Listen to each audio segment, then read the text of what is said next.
വന്നിരിക്കുന്ന എല്ലാവർക്കും ജയ് ഭീം, ജയ് മൂലനിവാസി, നമോ ബുദ്ധായ. നമ്മൾ ഇതുവരെയുള്ള സെഷൻസ് നമ്മൾ ആദ്യത്തെ 7 സെഷൻസ് അഷ്ടാംഗ മാർഗവുമായിട്ട് തന്നെ അടിസ്ഥാനപരമായിട്ട് ബന്ധപ്പെട്ട സെഷനായിരുന്നു. അതിനുശേഷം നമ്മൾ കഴിഞ്ഞ ഒരു സെഷൻ ഇതിന്റെ ചരിത്രത്തിലേക്ക് നമ്മൾ പോവുകയാണ്. അതായത് ഈ ധമ്മത്തിന് 3 ഭാഗമുണ്ട്, അതായത് 3 പദ്ധതികളുണ്ട്. ഒന്ന് അതിന്റെ ശാസ്ത്രം, അതിന്റെ സയൻസ് അല്ലെങ്കിൽ അതിന്റെ ശാസ്ത്രീയ അടിത്തറ. രണ്ടാമത്തെ ഭാഗം അതെങ്ങനെയാണ് പ്രാക്ടീസ് ചെയ്യേണ്ടത്. മൂന്നാമത്തെ ഭാഗം അതിനെ പരിപാലനം, അതിനെ പ്രിസർവ് ചെയ്യുക, അതിനെ പരിരക്ഷിക്കുക എന്നുള്ളതാണ്. അപ്പോൾ നമ്മൾ ആദ്യത്തെ ഭാഗം കഴിഞ്ഞു. രണ്ടാമത്തെ ഭാഗം ശരിക്കും പറഞ്ഞാൽ അത് പൂർണ്ണമായിട്ടില്ല. എങ്ങനെയാണ് പ്രാക്ടീസ് ചെയ്യേണ്ടതെന്നുള്ളതിന്റെ ക്ലാസ്സുകൾ നമ്മൾ ഇത് കഴിഞ്ഞതിന് ശേഷം, അതായത് ഈ പരിപാലനത്തെ പറ്റി പറഞ്ഞതിന് ശേഷം തുടരാമെന്നാണ് നമ്മൾ ചിന്തിക്കുന്നത്. അപ്പൊ ഈ പരിപാലനം എന്ന് പറയുന്നത് വളരെ പ്രധാനമാണ്. കാരണം ഈ ധമ്മത്തിന്റെ ഈ ദർശനം ഇടയ്ക്കിടയ്ക്ക് അപ്രത്യക്ഷമായി പോകാറുണ്ട്. അത് കൃത്യമായിട്ട് ആൾക്കാർ മനസ്സിലാക്കുകയോ ആൾക്കാർ മറ്റുള്ളവർക്ക് പകർന്നു കൊടുക്കുകയോ ചെയ്തില്ല എങ്കിൽ അത് ഇടയ്ക്ക് വെച്ച് നഷ്ടപ്പെട്ടു പോകാറുണ്ട്. അപ്പൊ അങ്ങനെ ഇന്ത്യയിൽ പല സമയത്തും സംഭവിച്ചിട്ടുണ്ട്. ആ നഷ്ടപ്പെട്ടു പോയ സമയത്തൊക്കെ ആരെങ്കിലുമൊക്കെ പിന്നീട് വരുന്ന ഏതെങ്കിലും ഒരു കാലത്ത് ഒരാൾ വരുന്നയാൾ അതിനെ രണ്ടാമത് വീണ്ടെടുക്കുകയും പിന്നെ അതിനെ നിലനിർത്താൻ ശ്രമിക്കുകയും പിന്നെ അത് കുറച്ച് കഴിയുമ്പോൾ അപ്രത്യക്ഷമായി പോവുകയും ചെയ്യുന്നുണ്ട്.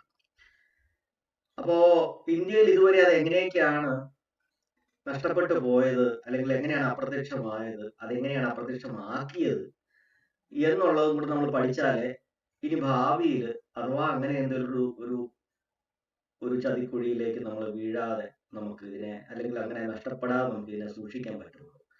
അതുകൊണ്ടാണ് നമ്മൾ ഈ ഒരു ഭാഗത്തിന് പ്രാധാന്യം വളരെ കൂടുതലായിട്ട് കൊടുക്കുന്നത്. അപ്പൊ ഇതിനകത്ത് ചില കാര്യങ്ങൾ നമ്മൾ രഞ്ജിത്ത് പറഞ്ഞതുപോലെ ചില ടെക്നിക്കൽ ആയിട്ടുള്ള ചില കാര്യങ്ങൾ നമ്മൾ പറയാനുണ്ട്.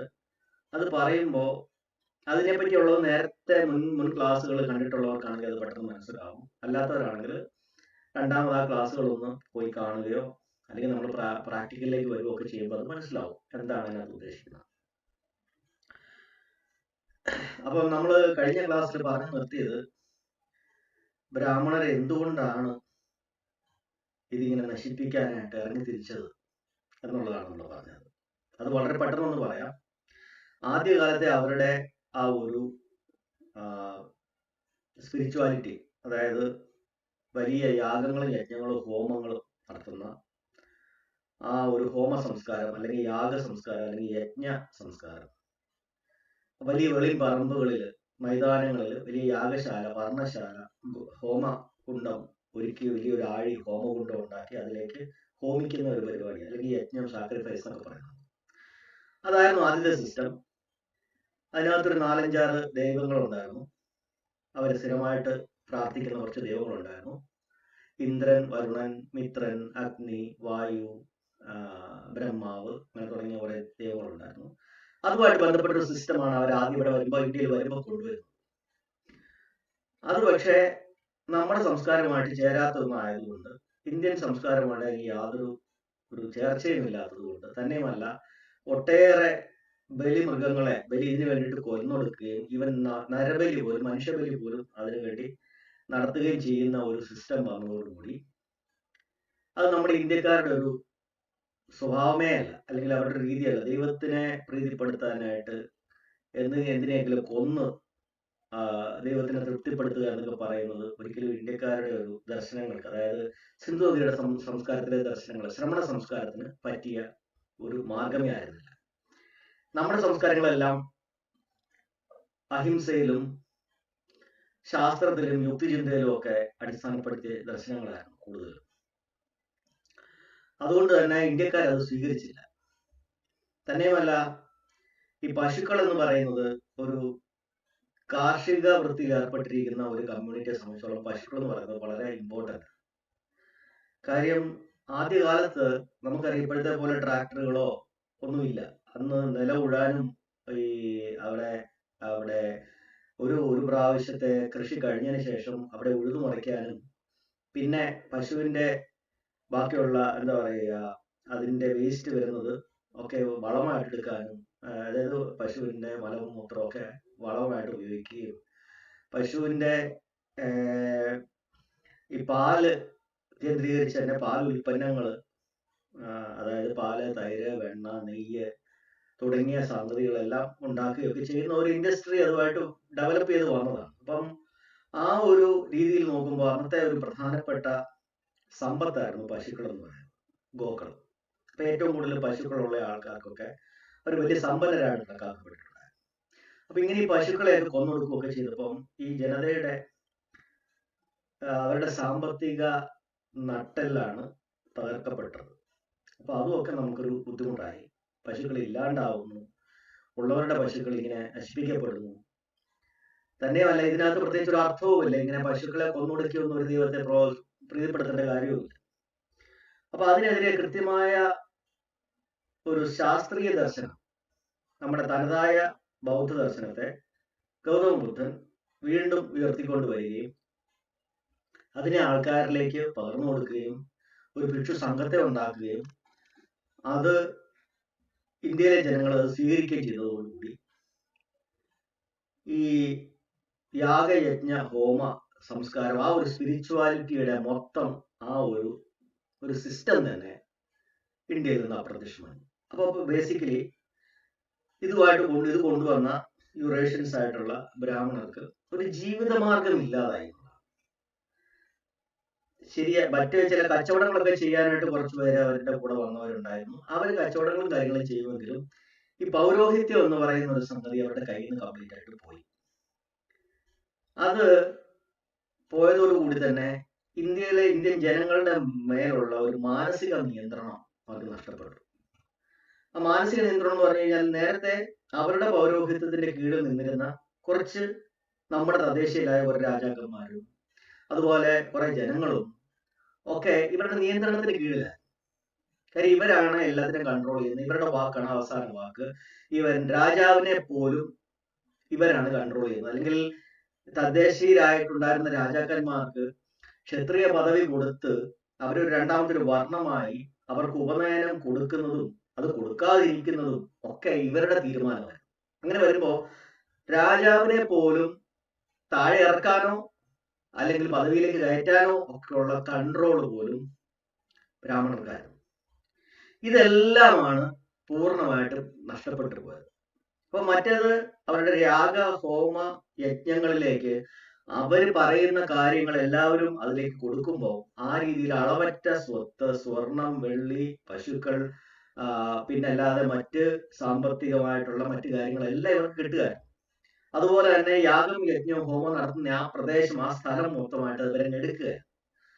അങ്ങനെ ഭൂമിയും സമ്പത്തും ഒക്കെ വളരെ ഈസി ആയിട്ട് കിട്ടിക്കൊണ്ടിരിക്കുന്നത് ഈ ഒരു സിസ്റ്റത്തെ ആശ്രയിച്ചാണ്.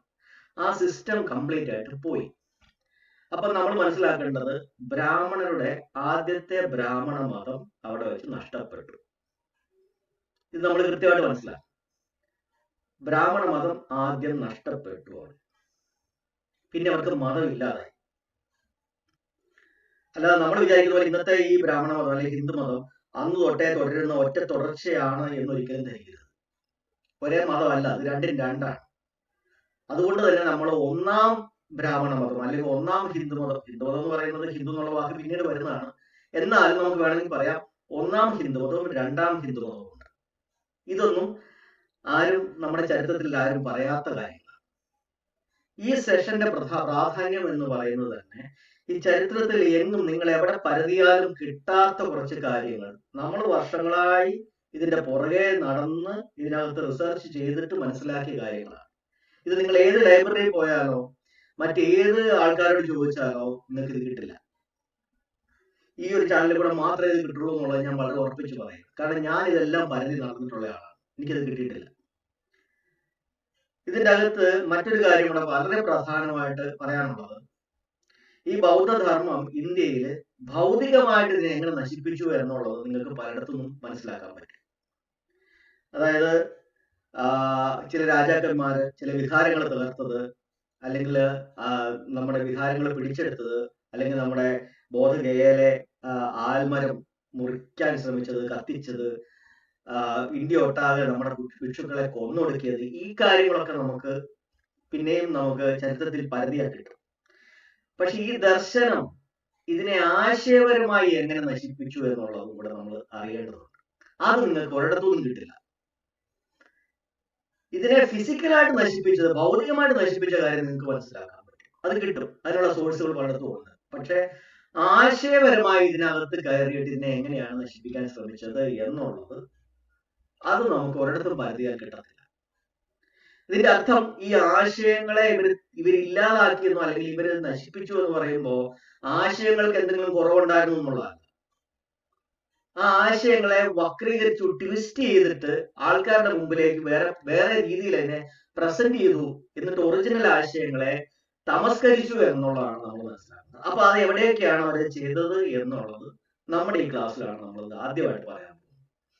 കാരണം ഇന്ത്യയില് ബുദ്ധിസ്റ്റ് മൂവ്മെന്റുകളുമായിട്ട് ബന്ധപ്പെട്ട പലരെയും നമ്മൾ കാണുകയും സംസാരിക്കുകയും പരിചയപ്പെടുകയും ഒക്കെ ചെയ്തിട്ടുണ്ട്.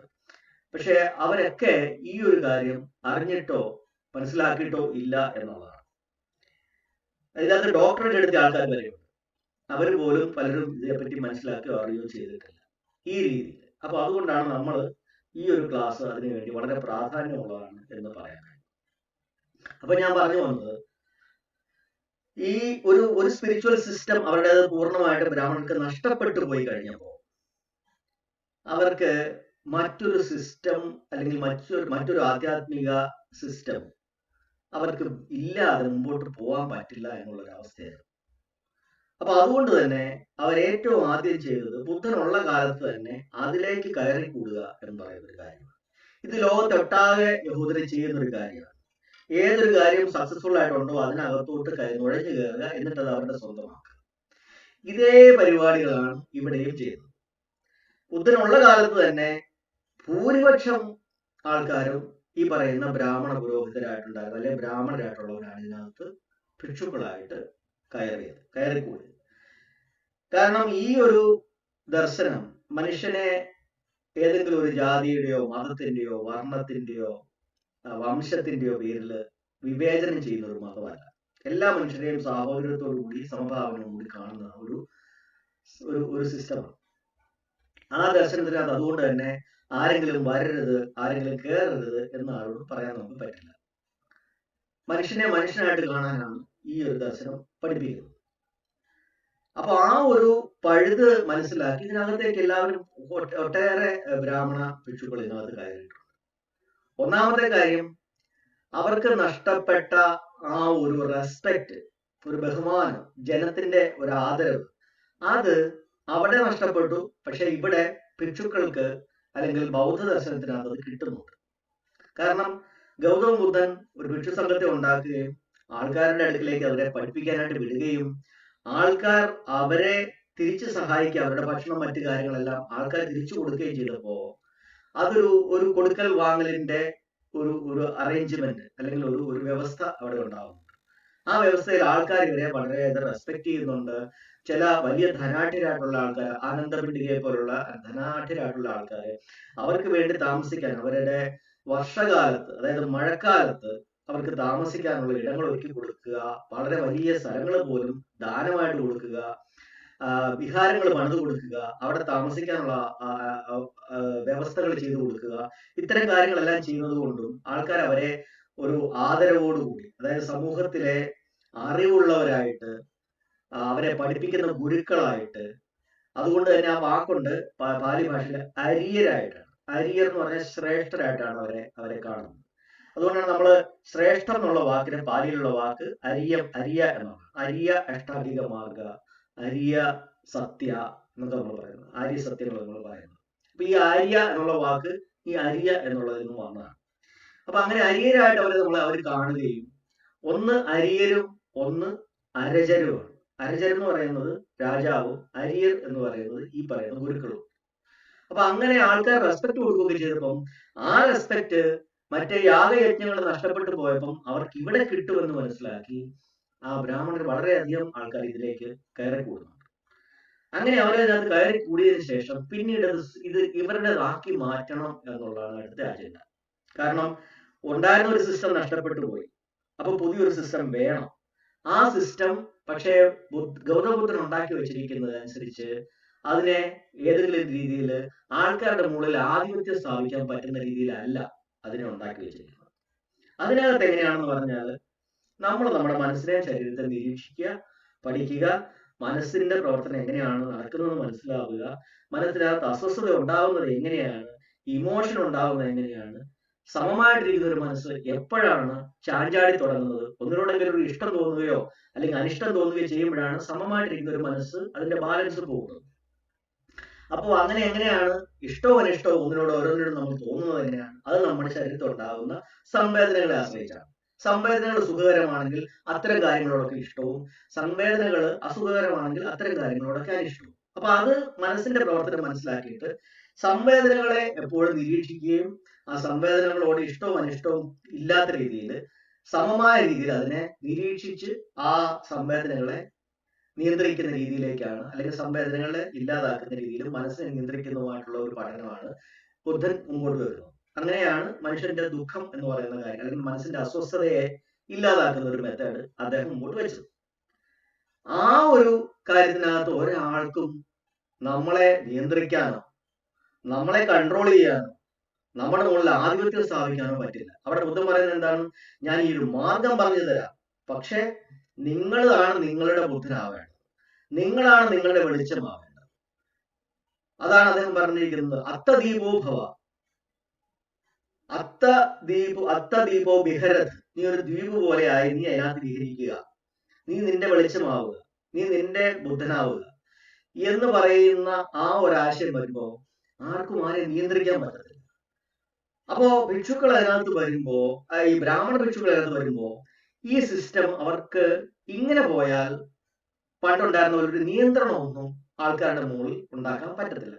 വെറുതെ ഒരു ടീച്ചേഴ്സ് ആവാൻ പറ്റും, ഗുരുക്കന്മാരാവാൻ പറ്റും. അതിനപ്പുറത്തേക്ക് ആൾക്കാരെ നിയന്ത്രിക്കാനോ ആൾക്കാരെ മാനസികമായിട്ട് അടിമപ്പെടുത്താനോ ആൾക്കാരെ അന്ധവിശ്വാസത്തിനകത്ത് ആക്കി അവരെ ചൂഷണം ചെയ്യാനോ ഉള്ള മാർഗം അതിനകത്തില്ല. കാരണം ഇതിൻ്റെ അകത്ത് ഈ ഭിക്ഷു സംഘത്തിലെ വിനയ നിയമങ്ങൾ അനുസരിച്ച്, അതായത് ഭിക്ഷുക്കൾ അനുഷ്ഠിക്കേണ്ട നിയമങ്ങളാണ് വിനയ റൂൾസ് എന്ന് പറയുന്നത്. അതാണ് വിനയ പിടകത്തിനകത്ത് പറയുന്നത്. ആ വിനയ പിടകത്തിനകത്ത് പറഞ്ഞിരിക്കുന്ന അല്ലെങ്കിൽ വിനയ നിയമങ്ങൾ അനുസരിച്ച് ഒരു ഭിക്ഷു സമ്പത്ത് വാങ്ങാൻ പാടില്ല, സ്വന്തമായ സമ്പത്ത് കയ്യിൽ വെക്കാൻ പാടില്ല, ഉപാസകരുടെ കയ്യിൽ നിന്ന് ധനമായിട്ടൊന്നും വാങ്ങാൻ പാടില്ല, സ്വർണമായിട്ടോ വെള്ളിയായിട്ടോ ധനമായിട്ടോ ഒരു രീതിയിൽ നമ്മളൊന്നും വാങ്ങാൻ പാടില്ല. ഭക്ഷണം വാങ്ങാം, അവർക്ക് ഈ ധമ്മോപദേശം പറഞ്ഞു കൊടുക്കണം. ഇത് മാത്രമാണ് ഇവർക്ക് ആൾക്കാരുടെ കയ്യിൽ നിന്ന് വാങ്ങാനുള്ള അനുവാദവും. പക്ഷെ ഈ വന്ന ബ്രാഹ്മണ ഭിക്ഷുക്കളുടെ ഉദ്ദേശം അങ്ങനെ ജീവിക്കാനല്ല, മറിച്ച് ആൾക്കാരെ പഴയ സിസ്റ്റത്തിൽ അവരെങ്ങനെയൊക്കെയാണോ ആൾക്കാരെ ചൂഷണം ചെയ്തിരുന്നത്, ആൾക്കാരെ എങ്ങനെയൊക്കെയാണോ നിയന്ത്രിച്ചിരുന്നത്, ആൾക്കാരെ എങ്ങനെയൊക്കെയാണോ മാനസികമായിട്ട് അടിമപ്പെടുത്തിയിരിക്കുന്നത്, അതേ രീതിയിൽ ഈ സാധനത്തിനെ ഉപയോഗപ്പെടുത്തണം, അല്ലെങ്കിൽ ഈ ദർശനത്തിനെ മാറ്റിമറിക്കണം. അങ്ങനെ വന്നാൽ മാത്രമേ ഇതിനെ ഇവർക്ക് കൺട്രോളിലാക്കാൻ പറ്റുള്ളൂ. കാരണം അവരുടെ ഒരു സിസ്റ്റം നഷ്ടപ്പെട്ടു. അപ്പൊ ഇന്ത്യയിലുള്ള ആൾക്കാർക്ക്, അല്ലെങ്കിൽ നമ്മുടെ ഈ ദേശത്തുള്ള ആൾക്കാർക്ക് ഏതാണോ അവർക്ക് പ്രിയമായിട്ടുള്ളത് അതിനെ കയ്യിലെടുക്കുക, എന്നിട്ട് അതിനെ ഇവർക്ക് അനുകൂലമാകുന്ന രീതിയിൽ അതിനെ പരുവപ്പെടുത്തി മാറ്റി മാനിപ്പുലേറ്റ് ചെയ്ത് എടുക്കുക എന്നുള്ളതാണ്. അതിനുവേണ്ടി ഇവർ ആദ്യമേ ചെയ്യുന്ന ഒരു പ്രധാനപ്പെട്ട കാര്യം ബുദ്ധന്റെ പ്രാധാന്യം ഇല്ലാതാക്കുക എന്നുള്ളതാണ്. ഗൗതമ ബുദ്ധന്റെ പ്രാധാന്യം ഇല്ലാതാക്കുകയാണ്.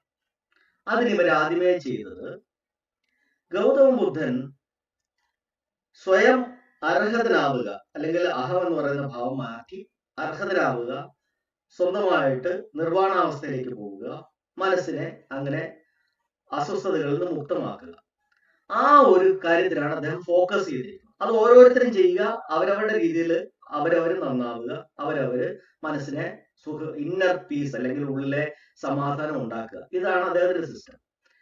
അതൊരു തരം സ്വാർത്ഥമായ ചിന്തയാണ് എന്ന് ആദ്യം പ്രസ്താവിക്കുകയാണ്.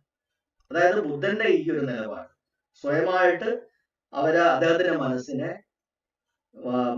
അസ്വസ്ഥതകളിൽ നിന്ന് മുക്തമാക്കുക, നിർവ്വാണാവസ്ഥ എത്തുക, അല്ലെങ്കിൽ അർഹതനാവുക, ഇത് സ്വാർത്ഥ ചിന്തയാണ്. അവനവന്റെ സന്തോഷം മാത്രമേ ബുദ്ധൻ നോക്കുന്നുള്ളൂ എന്ന് പറയുന്ന ഒരു ക്യാമ്പയിൻ തുടങ്ങി. ആ ക്യാമ്പയിൻ പക്ഷെ അങ്ങനെയല്ല അദ്ദേഹം ചെയ്യുന്നത്. അദ്ദേഹം മരിക്കുന്നത് വരെ, അതായത് നമ്മുടെ മനസ്സിനകത്തെ അസ്വസ്ഥതകൾ മാറുമ്പോ നമ്മൾ ഓട്ടോമാറ്റിക്കായിട്ട് നമ്മളുടെ ശരിയായ പ്രകൃതം മനസ്സിലാക്കുമ്പോൾ ഞാൻ എന്ന് പറയുന്ന ഒന്നില്ല എന്ന് മനസ്സിലാക്കുമ്പോൾ അനന്തമായ അനുകമ്പ, ഇൻഫിനിറ്റ് കമ്പാഷൻ നമ്മുടെ ഉള്ളിൽ ഉണ്ടാകുന്നതാണ് അദ്ദേഹം പറയുന്നത്. അതുകൊണ്ടാണ് 85-ാം വയസ്സ് വരെ അദ്ദേഹം ആൾക്കാർക്ക് വേണ്ടി തന്നെ പ്രവർത്തിച്ചു. മരിക്കുന്ന അവസാന മൊമെന്റ് വരെ അവസാനം വന്ന ആളോട് പോലും ധർമ്മോപദേശം കൊടുക്കുന്ന മനുഷ്യരായിരുന്നു അദ്ദേഹം. ആൾക്കാർക്ക് ഓരോരുത്തർക്കും ഈ പറയുന്ന അഷ്ടാംഗമാർഗം പറഞ്ഞു കൊടുത്തുകൊണ്ടിരുന്ന ആളാണ് മരിക്കുന്നത് വരെ. പക്ഷെ അദ്ദേഹത്തെ പോലും ഇവര് പുതിയ രീതിയിൽ ആൾക്കാരുടെ മുമ്പിൽ അവതരിപ്പിക്കുകയാണ്. എന്താണ്? ബുദ്ധന് സ്വന്തം സുഖം മാത്രമേ താല്പര്യമുള്ളൂ. അപ്പൊ അദ്ദേഹത്തിന് ഒരു കാര്യം അദ്ദേഹം പറഞ്ഞിട്ടുണ്ട്, ഞാൻ ഈ അനുനിമിഷം ജന്മമെടുക്കുന്ന ഈ പ്രക്രിയ ഞാൻ അവസാനിപ്പിക്കുന്നു. അതിനാണ് നിർവ്വാണാവസ്ഥ എന്ന് പറയുന്നത്. ഇത് മനസ്സിലാക്കണമെങ്കിൽ ഞാൻ പഴയ ക്ലാസ്സുകൾ നിങ്ങൾ കേൾക്കണം. ഞാൻ പറഞ്ഞിട്ടുണ്ട് കൃത്യമായിട്ട്. ആ ഒരു പ്രക്രിയ നടത്തിയ ആ നിർവ്വാണാവസ്ഥയിൽ എത്തിയ വ്യക്തിക്ക് പിന്നീട് ഒരു ജന്മം ഉണ്ടാകുന്നില്ല എന്ന് അദ്ദേഹം പറയുന്നുണ്ട്. അതായത് നമ്മുടെ മനസ്സിനകത്ത് ഇഷ്ടമനിഷ്ടത്തിന്റെ ശീലങ്ങൾ ഇല്ലാണ്ടായി കഴിഞ്ഞിരിക്കും. അപ്പോ കർമ്മ സംസ്കാരം അല്ലെന്നുണ്ടെങ്കിൽ നമ്മളായിട്ട് മനസ്സ് ചെയ്യുന്ന ഒരു ആക്ഷൻ അവിടെ ചെയ്യുന്നില്ല. അതുകൊണ്ട് തന്നെ അടുത്ത മൊമെന്റിലേക്ക് ഒരു ജന്മം എടുക്കുന്നില്ല. അപ്പൊ അങ്ങനെയാണ് ജന്മമെടുക്കൽ പ്രക്രിയ അദ്ദേഹം നിർത്തുന്നത്. അപ്പൊ അദ്ദേഹം പറയുന്നതാണ്, ഞാൻ നിർവ്വാണാവസ്ഥയിലെത്തി, ആ ജന്മമെടുക്കൽ പ്രക്രിയ ഞാൻ നിർത്തി. ഇത്രയും നാളെ ഞാൻ ഈ ജന്മം എടുത്തുകൊണ്ടിരിക്കുകയായിരുന്നു എന്ന് പറഞ്ഞാൽ ഓരോ മൊമെന്റ് മാറിക്കൊണ്ടിരിക്കുന്നു. ഇവർ ഈ ജന്മമെടുക്കുക എന്ന് പറയുന്ന കാര്യത്തെ ഇവർ മറ്റൊരു രീതിയിൽ ആൾക്കാരുടെ മുമ്പിൽ അവതരിപ്പിച്ചു. അതായത് ജന്മം എടുക്കുക എന്ന് പറഞ്ഞു കഴിഞ്ഞാൽ നമ്മൾ ഓരോ ലൈഫിലും ഓരോരോ ജീവികളായിട്ട് മാറുന്നു എന്നുള്ളതാണ് അവർ പറഞ്ഞത്. അതല്ല ബുദ്ധൻ ഉദ്ദേശിച്ചത്. അപ്പൊ അവർ പറഞ്ഞത് ബുദ്ധൻ ഇനി ഒരു ജന്മം ഇല്ല, അദ്ദേഹം നിർവ്വാണാവസ്ഥ പ്രാപിച്ചു, അതുകൊണ്ട് തന്നെ അദ്ദേഹത്തിന് ഒരു ജന്മമില്ല. അതുകൊണ്ട് നിങ്ങൾ അദ്ദേഹത്തെ വിളിച്ചിട്ടോ അദ്ദേഹത്തെ മനസ്സിൽ ധ്യാനിച്ചിട്ടോ കാര്യമില്ല. അപ്പൊ രണ്ടാമത്തെ പോയിന്റായി. ആദ്യം പറഞ്ഞു ഗൗതമ ബുദ്ധൻ സ്വാർത്ഥനാണ്. രണ്ടാമത്തെ പോയിന്റ് പറഞ്ഞു ഇനി ബുദ്ധൻ നിലനിൽക്കുന്നില്ല, എങ്ങും നിലനിൽക്കുന്നില്ല. അതുകൊണ്ട് തന്നെ അദ്ദേഹത്തെ വിളിക്കുകയോ അദ്ദേഹത്തെ സ്മരിക്കുകയോ ചെയ്തിട്ട് കാര്യമില്ല. അപ്പോ ഇവര് മറ്റൊരു സിസ്റ്റം ഉണ്ടാക്കി. ആ സിസ്റ്റം എന്ന് പറയുന്നത് ഒരു പുതിയ കൺസെപ്റ്റാണ്. ആ കൺസെപ്റ്റ് എന്ന് പറയുന്നത് ത്രികായ സിദ്ധാന്തം, അല്ലെ ത്രികായ കൺസെപ്റ്റ്. അതായത് 3 കായങ്ങളുണ്ട്. ഒരു വ്യക്തിക്ക് 3 രീതിയിലുള്ള നിലനിൽപ്പുണ്ട് എന്ന ഒരു സിദ്ധാന്തമുണ്ട്. ആ സിസ്റ്റം അനുസരിച്ച് എങ്ങനെയാണ് ഒരു വ്യക്തി, ഇപ്പോ നമുക്കൊരു ശരീരമുണ്ട്, മനസ്സുണ്ട്, ഇപ്പൊ നമ്മൾ ഭൗതികമായിട്ട് നമ്മൾ നിലനിൽക്കും. ഇത് രൂപകായം അല്ലെന്നുണ്ടെങ്കിൽ നിർമ്മാണകായം എന്ന് പറയും. രൂപകായം അല്ലെങ്കിൽ നിർമ്മാണം, അതായത് നമ്മളിപ്പോ ഒരു രൂപമായിട്ട് നമ്മളെ കാണുന്ന ഒരു അപ്പിയറൻസ് ഉള്ള ഒരു ഒരു എക്സിസ്റ്റൻസ് അല്ലെങ്കിൽ ഒരു ജീവൻ അല്ലെങ്കിൽ ഒരു ജീവിതം. ഇതിനു മുമ്പ് നമ്മൾ ഊർജമായിട്ട് നിലനിൽക്കുന്ന ഒരു ജീവിതമുണ്ട്. അതിനെ ധമ്മകായം എന്ന് പറയും. ഊർജ രൂപത്തിൽ നമ്മളുടെ ഉള്ളിലെ ഊർജങ്ങളും മൂലകങ്ങളും ഒക്കെ ആയിട്ട് നിൽക്കുന്ന ധമ്മകായമുണ്ട്. ഈ ധമ്മകായം കഴിഞ്ഞ് ധമ്മകായത്തിൽ നമ്മൾ രൂപകായമായിട്ട് രൂപമെടുക്കുന്നു. ഈ രൂപകായത്തിൽ നിന്ന് അടുത്തത് സംഭോഗകായം എന്ന് പറയുന്ന ഒരു കായമുണ്ട്. സംഭോഗകായം എന്ന് പറയുന്നത് നമ്മുടെ മനസ്സിന്റെ അവസ്ഥകളനുസരിച്ച് മരിക്കുന്ന നിമിഷം, അവസാനത്തെ മരിക്കണ നിമിഷം നമ്മുടെ മനസ്സിന്റെ നിലയനുസരിച്ച്, മനസ്സിന്റെ അകത്തെ വികാരം അനുസരിച്ച് നമുക്ക് അടുത്ത ഒരു ജന്മത്തിലേക്ക് നമ്മൾ പോവുക. ബുദ്ധൻ പറഞ്ഞത് എന്താണ്? നമ്മൾ ജീവിച്ചിരിക്കുന്ന കാലത്ത് തന്നെ നമ്മുടെ മനസ്സിന്റെ അവസ്ഥ അനുസരിച്ച് നമ്മൾ ഓരോരോ മൊമെന്റിലേക്ക് നമ്മൾ മാറിക്കൊണ്ടിരിക്കും. ഇവരതിനെ മറ്റൊരു ജീവൻ ആയിട്ട് അല്ലെങ്കിൽ മറ്റൊരു ലൈഫായിട്ട് ഇതിനെ കാണിക്കുകയാണ്. അതായത് നമ്മുടെ മരണം കഴിയുമ്പോഴും പിന്നെയും നമ്മുടെ ഈ ജീവിതം കണ്ടിന്യൂ ചെയ്യുന്നു അല്ലെങ്കിൽ അത് പിന്നെ തുടരുന്നു എന്ന് പറയുന്ന ഒരു സിദ്ധാന്തം. അതിനെന്താണ്? നമ്മൾ നിർവ്വാണം എടുത്തിട്ടില്ലാത്ത ഒരാളാണ് അല്ലെങ്കിൽ നിർവ്വാണാവസ്ഥ പ്രാപിക്കാത്ത ഒരാളാണെങ്കിൽ അയാളുടെ മനസ്സിന്റെ അകത്ത് അവസാനം പിന്നെയും എന്തെങ്കിലും ഇഷ്ടമോ അനിഷ്ടമോ അയാളുടെ മനസ്സിനകത്ത് ബാക്കി കിടക്കുന്നുണ്ടെങ്കിൽ അതിന്റെ ഫലമായിട്ട് അയാൾ അടുത്തൊരു ജന്മമെടുക്കും. അത് സംഭോഗകായം എന്ന് പറയും. ആ സംഭോഗകായത്തിനകത്ത് നമ്മുടെ മനസ്സ് അവസാനം മരിക്കുന്ന സമയത്ത് ഒരു നല്ല മനസ്സോടുകൂടിയാണ് മരിക്കുന്നതെങ്കിൽ നമ്മൾ നല്ല ഒരു എന്താ പറയുക, ഒരു ഹെവൻലി ശക്തിയായിട്ട്, ഒരു അഭൗമ ശക്തിയായിട്ട് നമ്മൾ മാറും. അതല്ല നമ്മൾ മനസ്സിനകത്ത് ഒരു ദുഷിച്ച ചിന്തയുമായിട്ടാണ് നമ്മൾ മരിക്കുന്നതെങ്കിൽ നമ്മൾ ഒരു ദുഷ്ടശക്തിയായിട്ട്, ഒരു ദുഷ്ട അഭൗമ ശക്തിയായിട്ട് മാറും, പ്രപഞ്ചത്തിൽ ഇങ്ങനെ നിൽക്കും. അതിന് ഇവര് പറഞ്ഞത് നമ്മുടെ മനസ്സിനകത്തെ ബോധം, അവസാന നിമിഷത്തെ ബോധം, അതിന് ചിത്തം അല്ലെങ്കിൽ വിജ്ഞാനം എന്ന് പറയും. അത് അടുത്ത ആ ഒരു ജന്മവുമായിട്ട് കണക്ട് ചെയ്യുന്നത്, അത് നമ്മുടെ മനസ്സിന്റെ അവസാനത്തെ ഒടുവിലത്തെ മാനസിക നില അനുസരിച്ചാണ് അത് രൂപം കൊള്ളുന്നത്. അതിനെ പ്രതിസന്ധി വിജ്ഞാനം അല്ലെങ്കിൽ പ്രതിസന്ധി ചിത്ത അല്ലെങ്കിൽ പ്രതിസന്ധി വിജ്ഞാനം അല്ലെങ്കിൽ പ്രതിസന്ധി ചിത്തം അല്ലെങ്കിൽ പ്രതിസന്ധി ബോധം, രണ്ടും തമ്മിൽ സന്ധിപ്പിക്കുന്ന അബോധം. ഇതനുസരിച്ചാണ് മറ്റേത് ജന്മത്തിലേക്ക് അടുത്തത് പോകണമെന്ന് തീരുമാനിക്കുന്നത്. അതുകൊണ്ടാണ് മരിക്കണ സമയത്ത് ലാസ്റ്റ് വിഷ്, അവസാനത്തെ ആഗ്രഹം, ഇതൊക്കെ നമ്മളിങ്ങനെ നല്ലതായിരിക്കണം എന്നൊക്കെ പറയുന്നതിന്റെ ഒരു കൺസെപ്റ്റ് വരുന്നത് അവിടുന്നാണ്. ആ ഒരു സിദ്ധാന്തം അനുസരിച്ച് അടുത്തൊരു ജന്മം എടുക്കും, അങ്ങനെ പുനർജന്മങ്ങളായിട്ട് പോകും എന്ന് മനസ്സിലാക്കി. അതായത് മനസ്സിനകത്ത് എന്തെങ്കിലും ഒരു ഇഷ്ടമോ അനിഷ്ടമോ ബാക്കി കിടക്കുന്ന ആൾക്ക് പിന്നെയും ഒരു എക്സിസ്റ്റൻസ് ഉണ്ടാവും, പിന്നെയും അയാൾ അഭൗമ ശക്തിയായിട്ട് ജീവിക്കും ആ വ്യക്തി.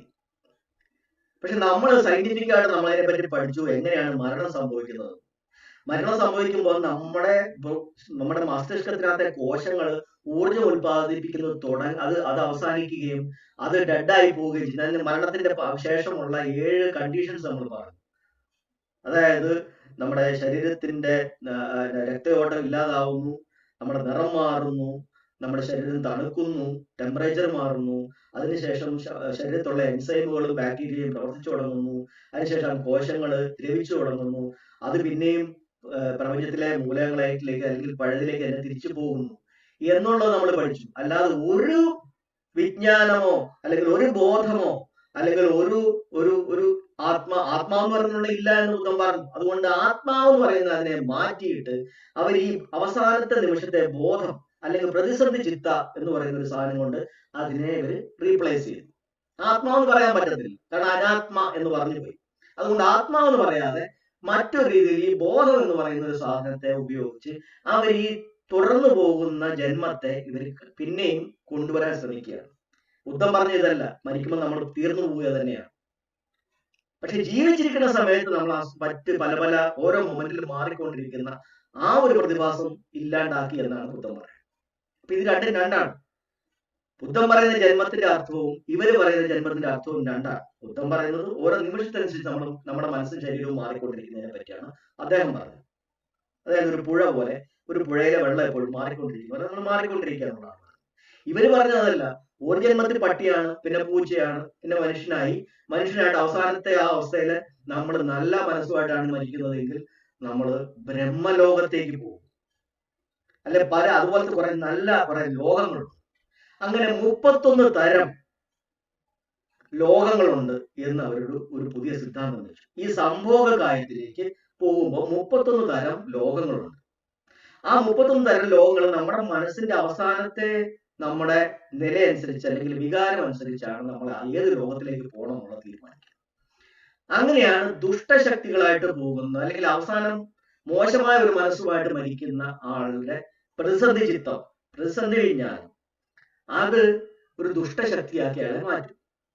അങ്ങനെയാണ് പിശാച്, അലഞ്ഞു തിരിയുന്ന പ്രേതം, ദുഷ്ടശക്തികൾ, ദുർമൂർത്തികൾ, ബാധകൾ, ഇങ്ങനെയൊക്കെയുള്ള ആ ഒരു സങ്കല്പം മൊത്തം ഇന്ത്യയിൽ വരുന്നത് ഈ പറയുന്ന ബ്രാഹ്മണ ഭിക്ഷുക്കളുടെ ഈ കുത്തിത്തിരിപ്പ് അല്ലെങ്കിൽ ഈ ഒരു കുതന്ത്രത്തിന്റെ ഭാഗമായിട്ട് വരുന്ന ഒരു കോൺസെപ്റ്റാണ്. ഇത് യഥാർത്ഥ ബുദ്ധിസ്റ്റിനകത്ത് ഇല്ല. അപ്പൊ അതിനുവേണ്ടി ഒരു അഭിധമ ഘടകം എന്ന് പറയുന്ന 3ാമത്തെ ഘടകത്തിനകത്ത് വളരെയേറെ കാര്യങ്ങൾ ഇവർ കുത്തിക്കയറ്റിട്ടുണ്ട്. അത് തന്നെ തെറ്റാണ്, അതിന്റെ അടിസ്ഥാനം തന്നെ തെറ്റാണ്. കാരണം നമ്മളിപ്പോ പറയുമ്പോൾ ആൾക്കാർ പറയുമ്പോൾ ത്രിപിടകങ്ങൾ, ബുദ്ധന്റെ 3 ഘടകങ്ങൾ എന്ന് പറഞ്ഞാൽ അതിനെ ആദരവോടെ കാണുന്നത്. പക്ഷെ ഈ അഭിധമ ഘടകം എന്ന് പറയുന്നതൊക്കെ ബുദ്ധൻ മരിച്ചതിന് ശേഷം എത്രയോ നൂറ്റാണ്ടുകൾക്ക് ശേഷമാണ് ആ അഭിധമ ഘടകമൊക്കെ ഉണ്ടായി ശരിയായിട്ട് അർത്ഥത്തിൽ വരുന്നത്. പക്ഷെ ഇവര് പറയുന്നത് ഈ ബുദ്ധന്റെ ഒരു ശിഷ്യനായിരുന്ന സാരിപുത്രൻ തന്നെ ഇത് പറഞ്ഞു ഉണ്ടാക്കി എന്നാണ് പറയപ്പെടുന്നത്. എന്തായാലും ബുദ്ധൻ പറഞ്ഞ വാക്കുകളല്ല. അതിനകത്ത് പറയുന്നത് ബുദ്ധൻ മരണശേഷം അദ്ദേഹം ഇനിയിപ്പോ ഒരു ജന്മമില്ല, അദ്ദേഹം പൂർണ്ണമായിട്ട് ഒരു എന്താ പറയാ ഒരു ബ്രഹ്മവിഹാരത്തിലേക്ക് പോയി എന്ന് പറയുന്നത്. പക്ഷെ ജന്മമില്ലാത്ത ബുദ്ധൻ പിന്നെ എങ്ങനെ പോയി എന്നുള്ള ചോദ്യം അവിടെ തന്നെ തെറ്റാണ്. ജന്മമെടുക്കാത്ത ബുദ്ധൻ, നിർവ്വാണ പ്രാപിച്ച ബുദ്ധൻ പിന്നെ ഇല്ല, അല്ലെങ്കിൽ ഗൗതമ ബുദ്ധൻ പിന്നെ ഇല്ല. അവര് പറയുന്നത്, സാരിപുത്തൻ പറയണത്, ബ്രഹ്മവിഹാരത്തിലേക്ക് പോയി അദ്ദേഹം സ്വർഗത്തേക്ക് പോയി അവിടെ ചെന്ന് നേരത്തെ മരിച്ചുപോയ അദ്ദേഹത്തിന്റെ അമ്മയുമായിട്ട് അദ്ദേഹം സംസാരിച്ചു. അപ്പോ അമ്മ ജീവിച്ചിരുന്നപ്പോ, മഹാമായ ജീവിച്ചിരുന്നപ്പോ ഈ പറയുന്ന ദർശനങ്ങളൊന്നും ബുദ്ധൻ ബോധോദയവാനായിരുന്നില്ല.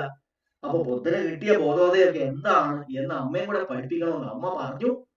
അതുകൊണ്ട് അമ്മയെ അദ്ദേഹം പഠിപ്പിച്ചപ്പോ അമ്മയോട് പറഞ്ഞു കൊടുത്ത കാര്യങ്ങളെല്ലാം തിരിച്ചു വന്ന് ഈ പറയുന്ന ബ്രാഹ്മണ ഭിക്ഷുവായ സാരിപുത്തനോട് അദ്ദേഹത്തിന്റെ സ്വപ്നത്തിൽ വന്ന് ബുദ്ധൻ പറഞ്ഞു കൊടുത്തു. ആ പറഞ്ഞു കൊടുത്തതാണ് ഞാൻ അഭിധമ്മ പിടകമായിട്ട് രേഖപ്പെടുത്തുന്നതെന്നൊക്കെയാണ് സാരിപുത്തൻ പറഞ്ഞിരിക്കുന്നത്. അപ്പൊ എത്രമാത്രം ഈ എന്താ പറയാ അതിന് പറയുന്നത് കൗശലങ്ങളാണ് ഇവർ ഉപയോഗിച്ചിരിക്കുന്നത് മനസ്സിലാക്കണം. അതായത് മനുഷ്യൻ മരിച്ചാലും പിന്നെ നിലനിൽക്കുന്നു എന്ന് പറയുന്ന ഒരു സങ്കല്പം. അങ്ങനെയാണ് നമ്മളെ ആൾക്കാരൊക്കെ ഈ പിതൃക്കൾ എന്ന് പറയുന്ന ഒരു സംഭവം ഉണ്ടാക്കുന്നുണ്ട്. ഈ പിതൃക്കൾക്ക് ബലി കൊടുക്കുക, നമ്മള് അസ്ഥികൾ വെച്ച് പൂജിക്കുക, അസ്ഥി തറകൾ ഉണ്ടാക്കുക, അവർക്ക് വേണ്ടിയുള്ള കൊടുത്തുകൊണ്ടിരിക്കുക. അതായത് അവർ മരിച്ചു കഴിഞ്ഞാൽ പിന്നെയും ഇവിടെ കിടന്ന് കറങ്ങുന്നു എന്നാണ് പറയുന്നത്. അതുകൊണ്ടാണ് ചില ബാധയുണ്ട്, ഇവിടെ ചില വീടുകളിൽ ബാധയുണ്ട്, അല്ലെ ചില ആൾക്കാരുടെ മേത്ത് ബാധ കയറി, അല്ലെന്നുണ്ടെങ്കിൽ അലിഞ്ഞിരിക്കുന്ന ആത്മാവ് ഇവിടെ ഉണ്ട്. നമ്മൾ പറയാറുണ്ട്, ഇവിടെ ഈ സ്ത്രീ, ഇവിടെ ഒരു വീട്ടിലൊരു പണ്ടൊരു സ്ത്രീ തൂങ്ങി മരിച്ചിട്ടുണ്ട്, അവരുടെ ആത്മാവ് ഇതുവഴി കിടന്ന് അലിഞ്ഞിരിക്കുന്നുണ്ട്. ഇതൊക്കെ നമ്മൾ ഇപ്പോഴും കേൾക്കുന്ന കാര്യങ്ങളാണ്. ഈ കൺസെപ്റ്റ് ഇവിടെ കൊണ്ടുവരുന്നത് ഈ ബ്രാഹ്മണ ഭിക്ഷുക്കളാണ്. അങ്ങനെ അവർ ആൾക്കാരുടെ മനസ്സിലേക്ക് അന്ധവിശ്വാസം ഇതിനെ മാറ്റി, ഇതിനെ ട്വിസ്റ്റ് ചെയ്ത്, ഇതിനെ പതുക്കെ മാനിപ്പുലേറ്റ് ചെയ്ത് ആൾക്കാരുടെ മനസ്സിൽ മറ്റൊരു രീതിയിൽ ഇതിനെ അവതരിപ്പിക്കുകയാണ്. അതിനകത്ത് അവർ അവതരിപ്പിച്ച ആൾക്കാർക്ക് അട്രാക്റ്റീവായിട്ട് അല്ലെങ്കിൽ അവർക്ക് ഇഷ്ടപ്പെട്ടത് തോന്നുന്ന ഒരു കാര്യമാണ്. അതായത് മനസ്സിൽ നന്മകളുമായി മരിച്ച കുറേയേറെ ഭിക്ഷുക്കളുണ്ട്, ബ്രാഹ്മണ ഭിക്ഷുക്കളുണ്ട്. അവർക്ക് പക്ഷേ പൂർണ്ണമായ നിർവാണാവസ്ഥ അവർ പ്രാപിച്ചില്ലായിരുന്നു. അവർ മരിക്കുന്ന സമയത്ത് അവർ യഥാർത്ഥ പൂർണ്ണ നിർവാണാവസ്ഥ പ്രാപിക്കാതെയാണ് അവർ മരിച്ചത്. പക്ഷേ മരിക്കുന്ന സമയത്ത് അവരുടെ മനസ്സിൽ അനന്തമായ സ്നേഹം, മറ്റു മനുഷ്യരെ കുറിച്ചുള്ള കരുതൽ, അതോടുകൂടിയാണ് അവർ മരിക്കുന്നത്. അതുകൊണ്ട് അവര് നല്ല ശക്തികളായിട്ട് അവര് പ്രപഞ്ചത്തിൽ നിൽപ്പുണ്ട്, അഭൗമ ശക്തികളായിട്ട് നിൽപ്പുണ്ട്. അവര് പൂർണ്ണ ബുദ്ധത്വം പ്രാപിക്കാത്തത് കൊണ്ട് അവര് ബോധിസത്വന്മാരായിട്ടാണ് മരിച്ചത്. ഒരു ബോധിസത്വൻ എന്ന് പറഞ്ഞാൽ ബുദ്ധന്റെ കാലത്ത് നമ്മൾ പറയുന്നത് എന്താണെന്ന് പറഞ്ഞാൽ ആ പൂർണ്ണ ബോധാവസ്ഥയ്ക്ക് അല്ലെങ്കിൽ അർഹതാവസ്ഥയ്ക്ക് വേണ്ടിയിട്ട് ശ്രമിക്കുന്ന, അഷ്ടാംഗമാർഗം പ്രാക്ടീസ് ചെയ്ത് അതിന് വേണ്ടിയിട്ട് മനസ്സിന്റെ അകത്തെ അസ്വസ്ഥതകളെ മാറ്റി, മനസ്സിനകത്തെ ശീലങ്ങളെ മാറ്റി കൊണ്ടുവരുന്ന, അതിനുവേണ്ടി ശ്രമിക്കുന്ന ഒരു വ്യക്തിയാണ് ബോധിസത്വൻ എന്ന് പറയുന്നത്. പക്ഷെ ഇവരിവിടെ ബോധിസത്വൻ എന്ന് പറയുന്നതിന് വേറൊരു രൂപം കൊടുത്തു. അതായത് മരിക്കുന്ന സമയത്ത് നിങ്ങളോടുള്ള, മനുഷ്യരോടുള്ള അടങ്ങാത്ത അനുകമ്പയുമായിട്ട് മനസ്സിൽ സൂക്ഷിച്ചുകൊണ്ട് മരിച്ച ആൾ, അവര് നിങ്ങളെ ഇപ്പോഴും ബോധിസത്വനായിട്ട് പ്രപഞ്ചത്തിൽ നിൽപ്പുണ്ട്, അഭൗമ ശക്തിയായിട്ട് നിൽപ്പുണ്ട്. അതുകൊണ്ട് നിങ്ങൾ അവരെ ധ്യാനിച്ചാൽ അവർ നിങ്ങൾക്ക് അവരുടെ ശക്തി ചൊരിഞ്ഞു തരും. അപ്പൊ ബുദ്ധനെ സ്മരിച്ചിട്ട് കാര്യമില്ല എന്നുള്ള ആദ്യം പറഞ്ഞു. ബുദ്ധനെ ഇനി വിളിച്ചിട്ട് കാര്യമില്ല, ബുദ്ധൻ സ്വാർത്ഥനാണ്. പക്ഷെ ഇവരോ, ഈ ബോധിസത്വന്മാർ എന്ന് പറയുന്നത് നിങ്ങളുള്ള ആഗ്രഹം, അളവറ്റ ആഗ്രഹം മനസ്സ് സൂക്ഷിച്ചുകൊണ്ട് പോയിട്ട് അടുത്ത ലോകത്ത് അവിടെ ഇങ്ങനെ വെയിറ്റ് ചെയ്തിരിക്കുകയാണ് നിങ്ങൾക്ക് വേണ്ടി. അപ്പൊ നിങ്ങളൊന്ന് പുള്ളിയായിട്ടൊന്ന് വിളിച്ചാൽ മാത്രം മതി, നിങ്ങളിലേക്ക് ഇങ്ങനെ അനുഗ്രഹം ചൊരിഞ്ഞു തരും. അപ്പൊ ബുദ്ധനെ വിളിച്ചിട്ട് കാര്യമില്ല, നമുക്ക് അനുഗ്രഹം ചൊരിഞ്ഞു തരാൻ വേറെ ആൾക്കാർ നിൽപ്പുണ്ട്, ബോധിസത്വന്മാരുടെ ഒരു കൂട്ടം. അങ്ങനെ ബോധിസത്വന്മാർ ഇങ്ങനെ പ്രപഞ്ചത്തിൽ നിലനിൽപ്പുണ്ട് എന്ന് പറയുന്ന ഒരു സങ്കല്പം പുതുതായിട്ട് കൊണ്ടുവന്നു. എന്നിട്ട് ആ ബോധിസത്വന്മാരെ എങ്ങനെയാണ് ധ്യാനിക്കേണ്ടത് എന്ന രീതിയിൽ ഒരു ധ്യാന മുറ ഇവർ കൊണ്ടുവന്നു. അപ്പൊ ബുദ്ധന്റെ ധ്യാനമുറ എന്താണ്?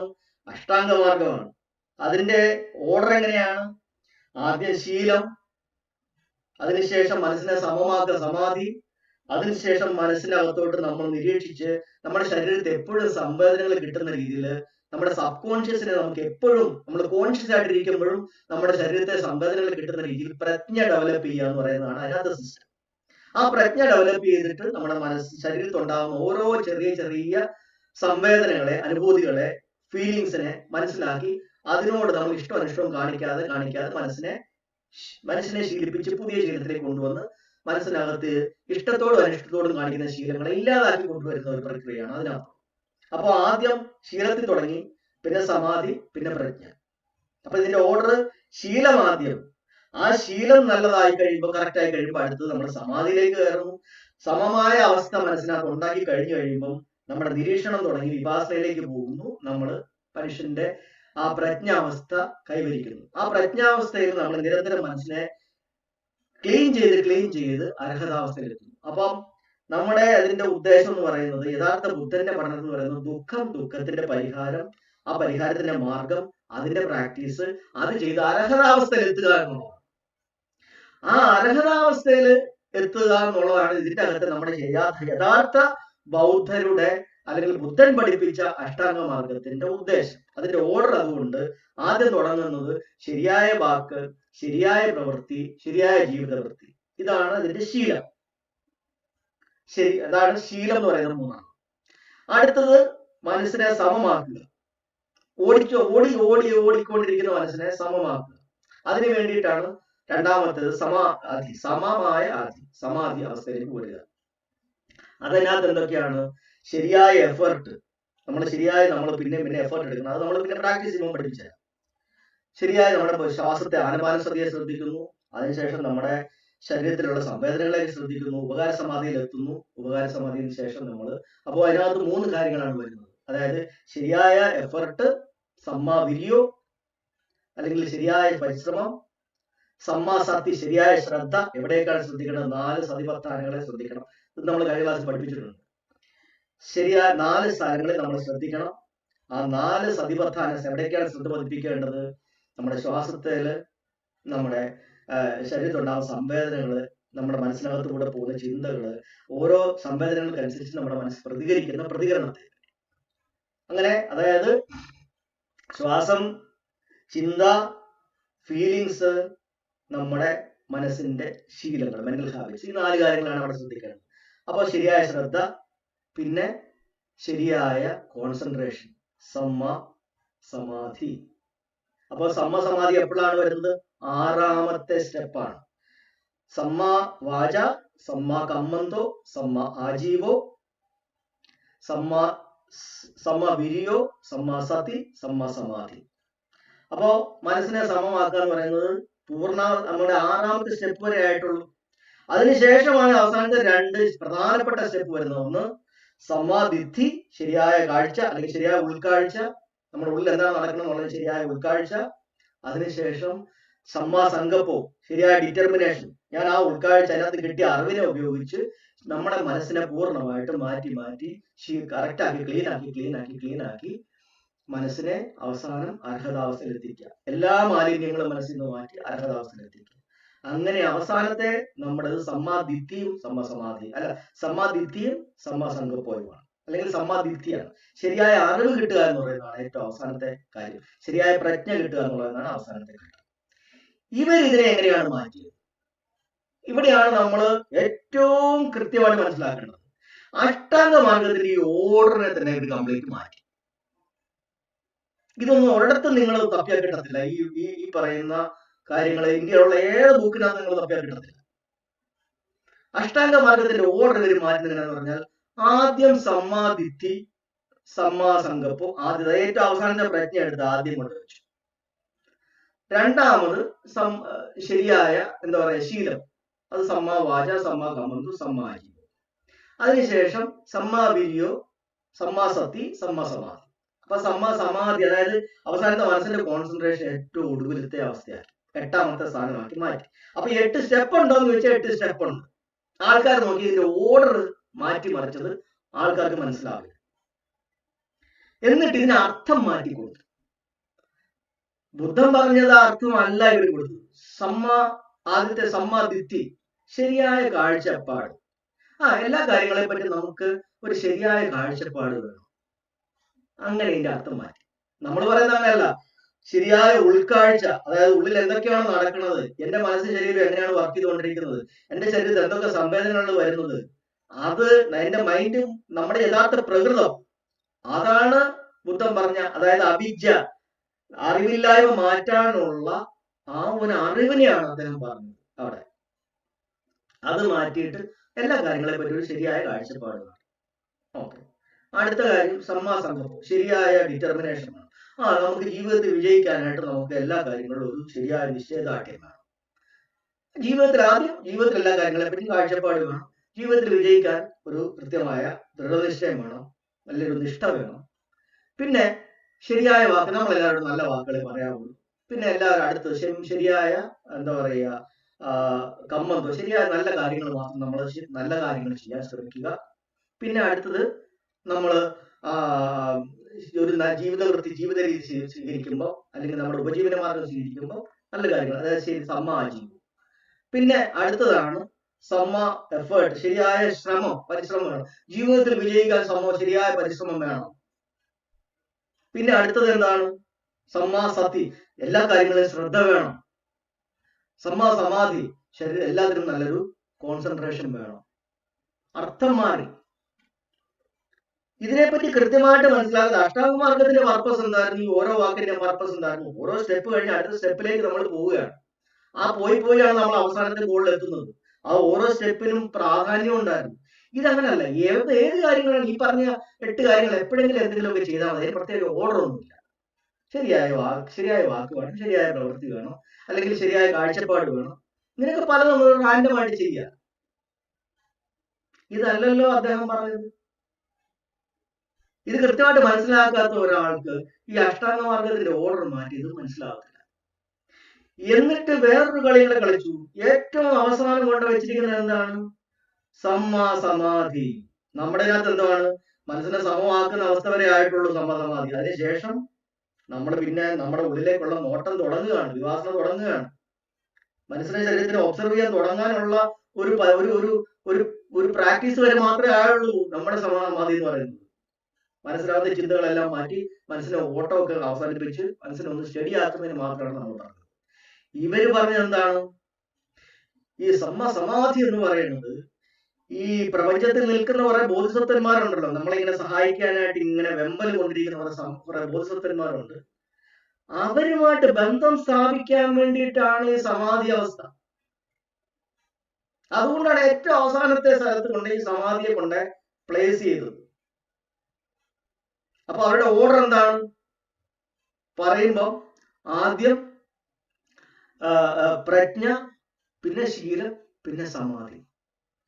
അപ്പൊ അവസാനത്തെ ആ ധ്യാനാവസ്ഥയാണ്, അല്ലെങ്കിൽ കോൺസെൻട്രേഷൻ അവസ്ഥയാണ് പ്രധാനം. നമുക്ക് യഥാർത്ഥ സിസ്റ്റം മനസ്സിലാക്കി നമുക്കറിയാം അതല്ല കൊണ്ട് ഉദ്ദേശിച്ചിരിക്കുന്നത്. നമ്മുടെ ഉള്ളിലേക്ക് നിരീക്ഷിക്കാൻ വേണ്ടിയിട്ട് മനസ്സിനെ ഒന്ന് ഓട്ടമൊക്കെ നിർത്തി മര്യാദയ്ക്ക് സബ് കോൺഷ്യസിലേക്ക് ഇറങ്ങാൻ വേണ്ടിയിട്ടുള്ള അവസ്ഥ മാത്രമാണ്. അതിനു പകരം അത് ആത്യന്തികമായ അവസാനത്തെ ലക്ഷ്യമാക്കി വെച്ചിരിക്കുകയാണ്.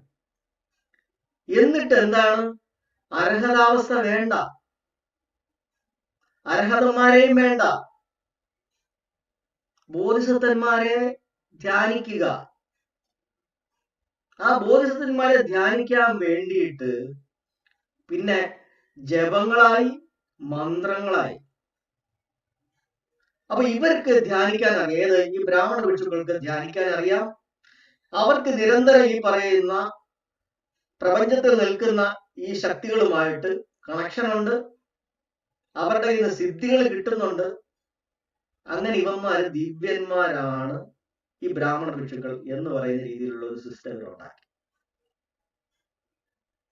അപ്പോ അർഹതാവസ്ഥ പ്രാപിക്കുക, അല്ലെങ്കിൽ നിർവ്വാണം പ്രാപിക്കുക, ശരിയായ അഷ്ടാംഗമാർഗം ഫോളോ ചെയ്യുക, ഈ പരിപാടികളൊക്കെ കംപ്ലീറ്റ് അങ്ങ് മാറ്റി. ഇതിന് വേറെ അർത്ഥങ്ങൾ കൊടുത്തു. മരണത്തിന് ശേഷം പിന്നെ പുനർജന്മം ഉണ്ടെന്ന് പറഞ്ഞു. ആ ഇതനുസരിച്ച് പ്രപഞ്ചത്തില് ദുഷ്ടശക്തികളും ദുർശക്തികളും സദ്ശക്തികളും നല്ല ശക്തികളും ഉണ്ട്. അപ്പൊ ആരെ സേവിക്കണം? ആ ശക്തികളുമായിട്ടുള്ള സേവ നടത്തുന്ന സിദ്ധന്മാർ ഞങ്ങളാണ്.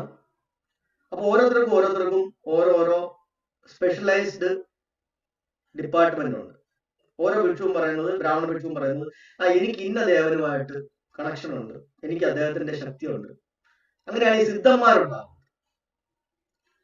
ഇവര് വന്ന് അവസാനം ആൾക്കാരുടെ കയ്യിൽ നിന്ന് പൈസ വാങ്ങാൻ തുടങ്ങി.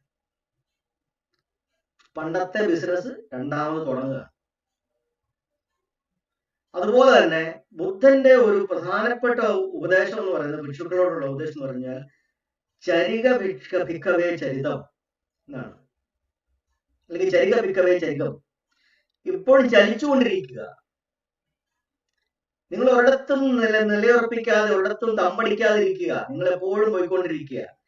വർഷകാലത്ത്, മഴക്കാലത്ത് നിങ്ങൾക്ക് യാത്ര ചെയ്യാൻ പറ്റാത്തൊരു സമയത്ത് മാത്രമാണ് ഒരു വിഹാരത്തിൽ തങ്ങാനുള്ള അനുവാദം. കാരണം അന്നത്തെ സമയത്ത് ഇന്നത്തെ പോലെ റോഡുകളൊന്നും വികസിച്ചിട്ടില്ല. കാടുകളിൽ കൂടെയൊക്കെ ആയിരിക്കും പോകുന്നത്. കാടും മലയൊക്കെ താണ്ടിയാണ് ഇവർ യാത്ര ചെയ്തുകൊണ്ടിരിക്കുന്നത്. അപ്പോൾ മഴക്കാലത്ത് ജീവിക്കുക എന്ന് പറയുന്നത് ദുഷ്കരമാണ്. അപ്പോൾ എവിടെയെങ്കിലും ഒരിടത്ത് ഒരു അഭയമായിട്ട് ഒരു വിഹരിക്കാനുള്ള സ്ഥലം. അതിനുശേഷം മഴക്കാലം കഴിഞ്ഞ് അവിടുന്ന് പോയിക്കോണം. എപ്പോഴും ചലിച്ചുകൊണ്ടിരിക്കണം, എപ്പോഴും യാത്ര ചെയ്തുകൊണ്ടിരിക്കണം, എപ്പോഴും നടന്നു പോയിക്കൊണ്ടിരിക്കണം. ഇവരെന്ത് ചെയ്തു? ബ്രാഹ്മണപക്ഷികള് നിൽക്കുന്ന സ്ഥലത്ത് തന്നെ നിലയുറപ്പിക്കാൻ തുടങ്ങി. ആ വിഹാരത്തിൽ തന്നെ അങ്ങ് സ്ഥിരമായിട്ട് താമസം തുടങ്ങി. അവിടേക്ക് ആൾക്കാർ അങ്ങോട്ട് ചെല്ലണം. എന്നിട്ട് ഇവരുടെ ഈ പറയുന്ന മൂർത്തികളുണ്ട്, അതായത് ഈ പറയുന്ന ബോധിസത്വന്മാർ, അല്ലെങ്കിൽ ഈ പ്രപഞ്ചത്തിൽ നിൽക്കുന്ന അഭൗമ ശക്തികൾ, അവരുടെ ഒരു ഒരു ഒരു അന്തരീക്ഷവും അവർക്ക് വേണ്ട പൂജകളും അവർക്ക് വേണ്ട ആരാധനകളും ഒക്കെ ഇതിനകത്ത് ഉണ്ടാക്കാൻ തുടങ്ങി. അല്ലെങ്കിൽ ഇവരുമായിട്ടുള്ള ഈ ബന്ധങ്ങൾ, ബോധിസത്വന്മാരുമായിട്ട് ഞങ്ങൾക്ക് ബന്ധം സ്ഥാപിക്കാൻ പറ്റും, ഞങ്ങൾ സ്ഥിരമായിട്ട് ഇതിന്റെ അകത്ത് ഇങ്ങനെ നിൽക്കുകയാണ്, ആ ബോധിസത്വന്മാരുടെ പ്രപഞ്ചത്തിൽ നിൽപ്പുണ്ട്, അവരുമായിട്ട് ഞങ്ങൾ ബന്ധം സ്ഥാപിക്കുന്നുണ്ട്, അതുകൊണ്ട് നിങ്ങൾക്ക് എന്തെങ്കിലും പറയണമെന്നുണ്ടെങ്കിൽ ഞങ്ങളോട് പറ, ഞങ്ങളത് അങ്ങോട്ടേക്ക് കൊടുത്തോളാം. ഇത് പഴയ വേദങ്ങളിലെ സിസ്റ്റമാണ്. ആദ്യത്തെ സിസ്റ്റം എന്തായിരുന്നു? ഹോമം നടത്തുക, യാഗം നടത്തുക, യജ്ഞം നടത്തുക, നിങ്ങൾ ഞങ്ങളോട് പറയുക, ഞങ്ങള് എല്ലാം മന്ത്രത്തിൽ കൂടെ മുകളിൽ കൊടുത്തോളാം, പഴയ 6 ദൈവങ്ങൾക്ക് കൊടുത്തോളാം. അതേ പരിപാടി അന്ന് നിന്നുപോയ, അന്യം നിന്നുപോയ ആ പരിപാടി രണ്ടാമത് വേറെ രൂപത്തിൽ അവതരിക്കുകയാണ് ഇവിടെ. അപ്പം ഏതെങ്കിലും ഒരു ശക്തി വേണം, ആരാധിക്കാനോ ഒരു അതീന്ദ്രിയ ശക്തി വേണം, അതിനെ ഞങ്ങൾക്ക് പ്രാർത്ഥിക്കാൻ പറ്റും, നിങ്ങൾ ഞങ്ങൾക്ക് കൊണ്ട് സംഗതികൾ തരിക, ഞങ്ങൾ കൊടുത്തോളാം. പിന്നെയും പൗരോഹിത്യം തിരിച്ചു കൊണ്ടുവരിക. എന്നിട്ട് ഇവര് പറഞ്ഞത്, ബുദ്ധനെ വിളിച്ചിട്ട് കാര്യമില്ല, അതുകൊണ്ട് ആൾക്കാർ ഞങ്ങളുടെ അടുക്കൽ വരിക, ബോധിസത്വന്മാർ നിൽപ്പുണ്ട്, ഞങ്ങളുടെ അടുക്കൽ വരിക, ഞങ്ങൾ നിങ്ങൾക്ക് വേണ്ടിയുള്ള കാര്യങ്ങൾ ചെയ്തു തരാം. അങ്ങനെ പൈസയും സ്വർണവും ഒക്കെ ഇവര് ധനമായിട്ട് വാങ്ങാൻ തുടങ്ങി. ഇതും വിനയ നിയമങ്ങൾക്ക് വിരുദ്ധമാണ്. ഇത്തരം കാര്യങ്ങൾ വാങ്ങാൻ പാടില്ലെന്നാവും.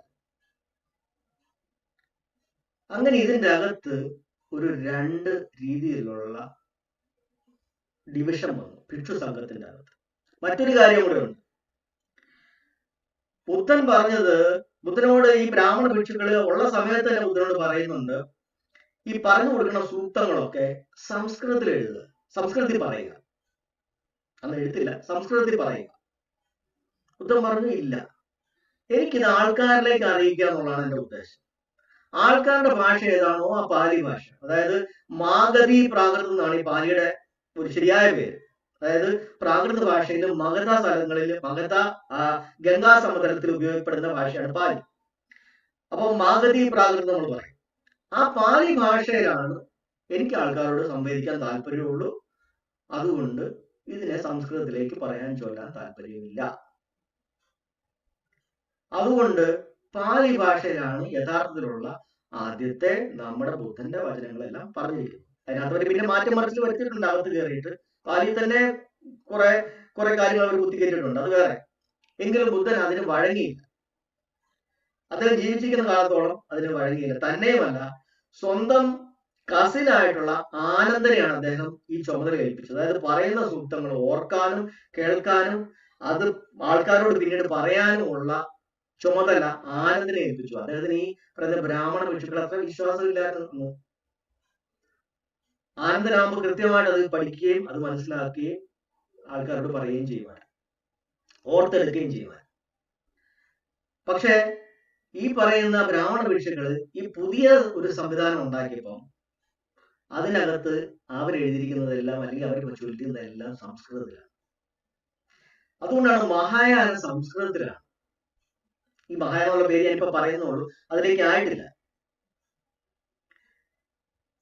അങ്ങനെ ബുദ്ധന്റെ മരണശേഷം ഈ പറയുന്ന സൂക്തങ്ങളെല്ലാം കൂടെ രണ്ടാമതൊന്ന് ക്രോഡീകരിക്കാനായിട്ട് ബ്രാഹ്മണ ഭിക്ഷുവായ മഹാകശ്യപന്റെ നേതൃത്വത്തിൽ ഒരു ശ്രമം നടത്തി. അതിനാണ് ഒന്നാമത്തെ ബുദ്ധിസ്റ്റ് കൗൺസിൽ എന്ന് പറയുന്നത്. ബുദ്ധൻ ജീവിച്ചിരുന്ന സമയത്ത് ഇതൊക്കെ സംസ്കൃതത്തിലാക്കണമെന്നും കൂടെ പറഞ്ഞുകൊണ്ടിരുന്ന ആൾക്കാരാണ് ഇവരൊക്കെ, ഈ മഹാകശ്യപനടക്കം. ബുദ്ധൻ മരിച്ചതിന് ശേഷം ഈ സൂക്തങ്ങളെല്ലാം ഓർത്തെടുക്കുന്ന ഒരു പ്രക്രിയ അതിനു വേണ്ടിയിട്ട് എല്ലാവരോടും കൂടിയപ്പോ ഈ ആനന്ദനെ അതിനകത്ത് ഒഴിവാക്കാനായിട്ടുള്ള മാക്സിമം ശ്രമം നടത്തി.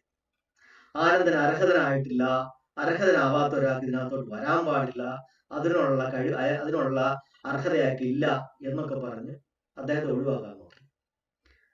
അദ്ദേഹം അതിന്റെ തലേദിവസം രാത്രിയിൽ വരെ അദ്ദേഹം ഇന്ന് അഷ്ടാംഗമാർഗത്തിൽ അദ്ദേഹം ധ്യാനിച്ച് അദ്ദേഹം വിഭാസന ചെയ്ത് അദ്ദേഹം പറഞ്ഞു ഞാൻ അർഹതനായി എന്ന് പറഞ്ഞു.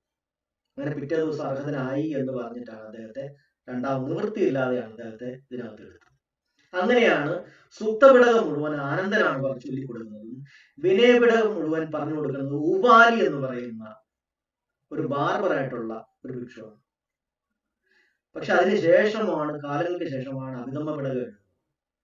ആദ്യം ഈ രണ്ട് പിടകങ്ങൾ മാത്രമേ എഴുതപ്പെടുന്നു, വിനയ നിയമങ്ങളും സൂക്തങ്ങളും, സൂക്തപിടകവും വിനയപിടകം. അതിനുശേഷമാണ് അവർ പിന്നീട് ഈ അഭിധമ്മ പിടകം എന്ന് പറയുന്നത് സാരിപുത്രൻ ആദ്യം പറഞ്ഞ പോലെ ഒരു കഥ, ഇത് ബുദ്ധൻ മുകളിൽ പോയി അമ്മയോട് സംസാരിച്ച കാര്യങ്ങൾ പുള്ളിയോട് സ്വപ്നത്തിൽ വന്ന് പറഞ്ഞുള്ള കഥയുണ്ടാകും. അപ്പൊ ഇവരുടെ ഉദ്ദേശം ബുദ്ധൻ പറഞ്ഞു കൊടുക്കുന്ന കാര്യങ്ങൾ ആൾക്കാരിൽ എത്തിക്കുക എന്നുള്ളതായിരുന്നില്ല.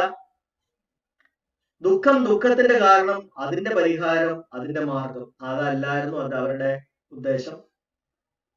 അവരുടെ ഉദ്ദേശം ഇതിനകത്ത് കയറുക, കുറച്ച് ആരാധിക്കാനുള്ള എന്തെങ്കിലും ഒരു ശക്തികളെ ഉണ്ടാക്കിയെടുക്കുക, ഇതിനെ വളച്ചൊടിക്കുക, ബുദ്ധന്റെ പ്രാധാന്യം ഇല്ലാതാക്കുക, മറ്റൊന്നിലേക്ക് ആൾക്കാരുടെ ശ്രദ്ധയെ മാറ്റിക്കൊണ്ടുപോവുക. അപ്പൊ ആൾക്കാര് സ്വാഭാവികമായിട്ട് ഈ അഷ്ടാംഗമാർഗം എന്തായാലും കൃത്യമായിട്ടുള്ള അഷ്ടാംഗമാർഗമല്ല. ഒരു കൂട്ടർ പറയുന്ന മുഴുവൻ വേറെ കുറെ കാര്യങ്ങളാണ്. ഇത് ബുദ്ധനുള്ള സമയത്ത് തന്നെ പലരും ഈ ബ്രാഹ്മണ ഭിക്ഷുക്കൾ ആൾക്കാരുടെ പോയിട്ട് പലതും വക്രീകരിച്ച് പറയുന്ന ഒരു സിറ്റുവേഷൻ ഉണ്ട്. അങ്ങനെയാണ് കലാമ എന്ന് പറയുന്ന ഗ്രാമത്തിലേക്ക് ബുദ്ധൻ പോകുമ്പോ അവിടെയുള്ള ആൾക്കാർ പറയും, ചോദിക്കും, ഗുരു ഇത് ആൾക്കാർ ഇങ്ങനെ പലതും പറയുന്നുണ്ടല്ലോ, ഇതിൽ ഏതാണ് ശരി എന്ന് ചോദിക്കുമ്പോ ബുദ്ധൻ പറയണത്, നിങ്ങളുടെ സ്വന്തം ശരീരത്ത് ഇത് ഇട്ട് പ്രാക്ടീസ് ചെയ്ത് നോക്കുക, അപ്പൊ നിങ്ങൾക്ക് കൃത്യമായിട്ട് കിട്ടുന്ന ഒരു കാര്യമാണ് നിങ്ങൾ എടുക്കേണ്ടത്. അല്ലാതെ ആരെങ്കിലും പറഞ്ഞു എന്നോ, നിങ്ങൾ ആദരിക്കുന്ന ആരെങ്കിലും പറഞ്ഞു എന്നോ, എവിടെയെങ്കിലും എഴുതി വെച്ചു എന്നോ, എവിടെയെങ്കിലും റെക്കോർഡ് ചെയ്ത് വെച്ചിട്ടുണ്ടെന്നോ, അല്ലെങ്കിൽ ഞാൻ തന്നെ പറഞ്ഞു എന്ന് പറഞ്ഞ് നിങ്ങളുടെ ആരെങ്കിലും പറഞ്ഞാലോ നിങ്ങൾ ഇത് എടുക്കരുത്. അങ്ങനെ അദ്ദേഹം അന്നേ പറയാനുള്ള കാരണം ഇതിനെ വക്രീകരിക്കാനും ഇതിനെ മാനിപ്പുലേറ്റ് ചെയ്യാനുള്ള ശ്രമങ്ങൾ അന്നേ തുടങ്ങി.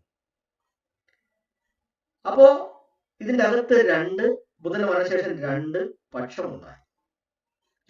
ഒരു കൂട്ടര് ശരിയായ ട്രഡീഷണൽ അല്ലെങ്കിൽ ശരിയായ ഒറിജിനൽ പാതയെ പിന്തുടരുന്നവർ, ട്രഡീഷണലിസ്റ്റ് അല്ലെങ്കിൽ സ്ഥാവിരവാദികൾ എന്ന് പറയും.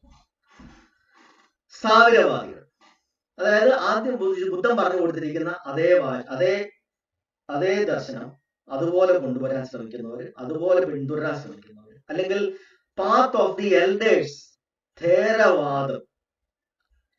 ഥേരന്മാർ എന്ന് പറഞ്ഞു കഴിഞ്ഞാൽ മുമ്പുണ്ടായിരുന്ന ഗുരുക്കന്മാർ. നമ്മൾ പറഞ്ഞല്ലോ ബുദ്ധന് മുമ്പും 27 ബുദ്ധന്മാരുണ്ടായിട്ടുണ്ട്. ആ മുതിർന്നവരുടെ പാത, ഥേരന്മാരുടെ പാത, അതാണ് ഥേരവാദം. അതാണ് അവര്. അപ്പം അവരെ സ്ഥാപിതവാദികൾ എന്നാണ് ആദ്യം അറിയപ്പെടുന്നത്. അന്ന് ഥേരവാദം എന്നുള്ള വാക്ക് വന്നിട്ടില്ല. ഈ രണ്ടാമത്തെ കൂട്ടർ ബ്രാഹ്മണ ഭിക്ഷുക്കൾ പറഞ്ഞത്, ഞങ്ങളാണ് മഹാസംഘികർ. ബുദ്ധൻ പറഞ്ഞിട്ടുണ്ടല്ലോ, എന്തെങ്കിലും കാര്യങ്ങൾക്കകത്ത് മാറ്റം വരുത്തണമെന്നുണ്ടെങ്കിൽ, കാലാകാലങ്ങളായിട്ട് മാറ്റം വരുത്തണമെന്നുണ്ടെങ്കിൽ നിങ്ങൾക്ക് മാറ്റം വരുത്താം എന്ന് പറഞ്ഞിട്ടുണ്ടല്ലോ, ബുദ്ധൻ പറഞ്ഞിട്ടുണ്ട്. അതായത് ഞാൻ ഈ ഒരു കാര്യത്തിലും സാധാരണ മതക്കാർ പറയുന്ന പോലെ കടുപ്പിടുത്തം പിടിക്കുന്നില്ല. നിങ്ങൾ സ്വയം മനസ്സിലാക്കി കാലങ്ങൾ കടന്നു ചെല്ലുമ്പോൾ ഞാൻ പറഞ്ഞത് എന്തെങ്കിലും മാറ്റം ഉണ്ടെങ്കിൽ മാറ്റം വരുത്താം എന്ന് പറഞ്ഞിട്ടുണ്ട്. അങ്ങനെ പറഞ്ഞിട്ടുണ്ടല്ലോ. അതുകൊണ്ട് ഈ കാര്യത്തിലെ കടുംപിടുത്തം പിടിക്കേണ്ട കാര്യമില്ല. എന്താണ് പ്രധാന കാര്യം? കാശ് വാങ്ങാൻ തുടങ്ങി, ആൾക്കാരെ പറ്റിച്ച് പല രീതിയിൽ പൈസ വാങ്ങാൻ തുടങ്ങി.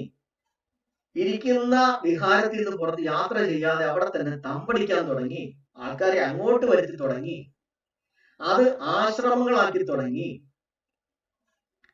അപ്പൊ ഇതിന്റെ അകത്ത് എന്തായാലും ബുദ്ധൻ മരിച്ചും പോയി.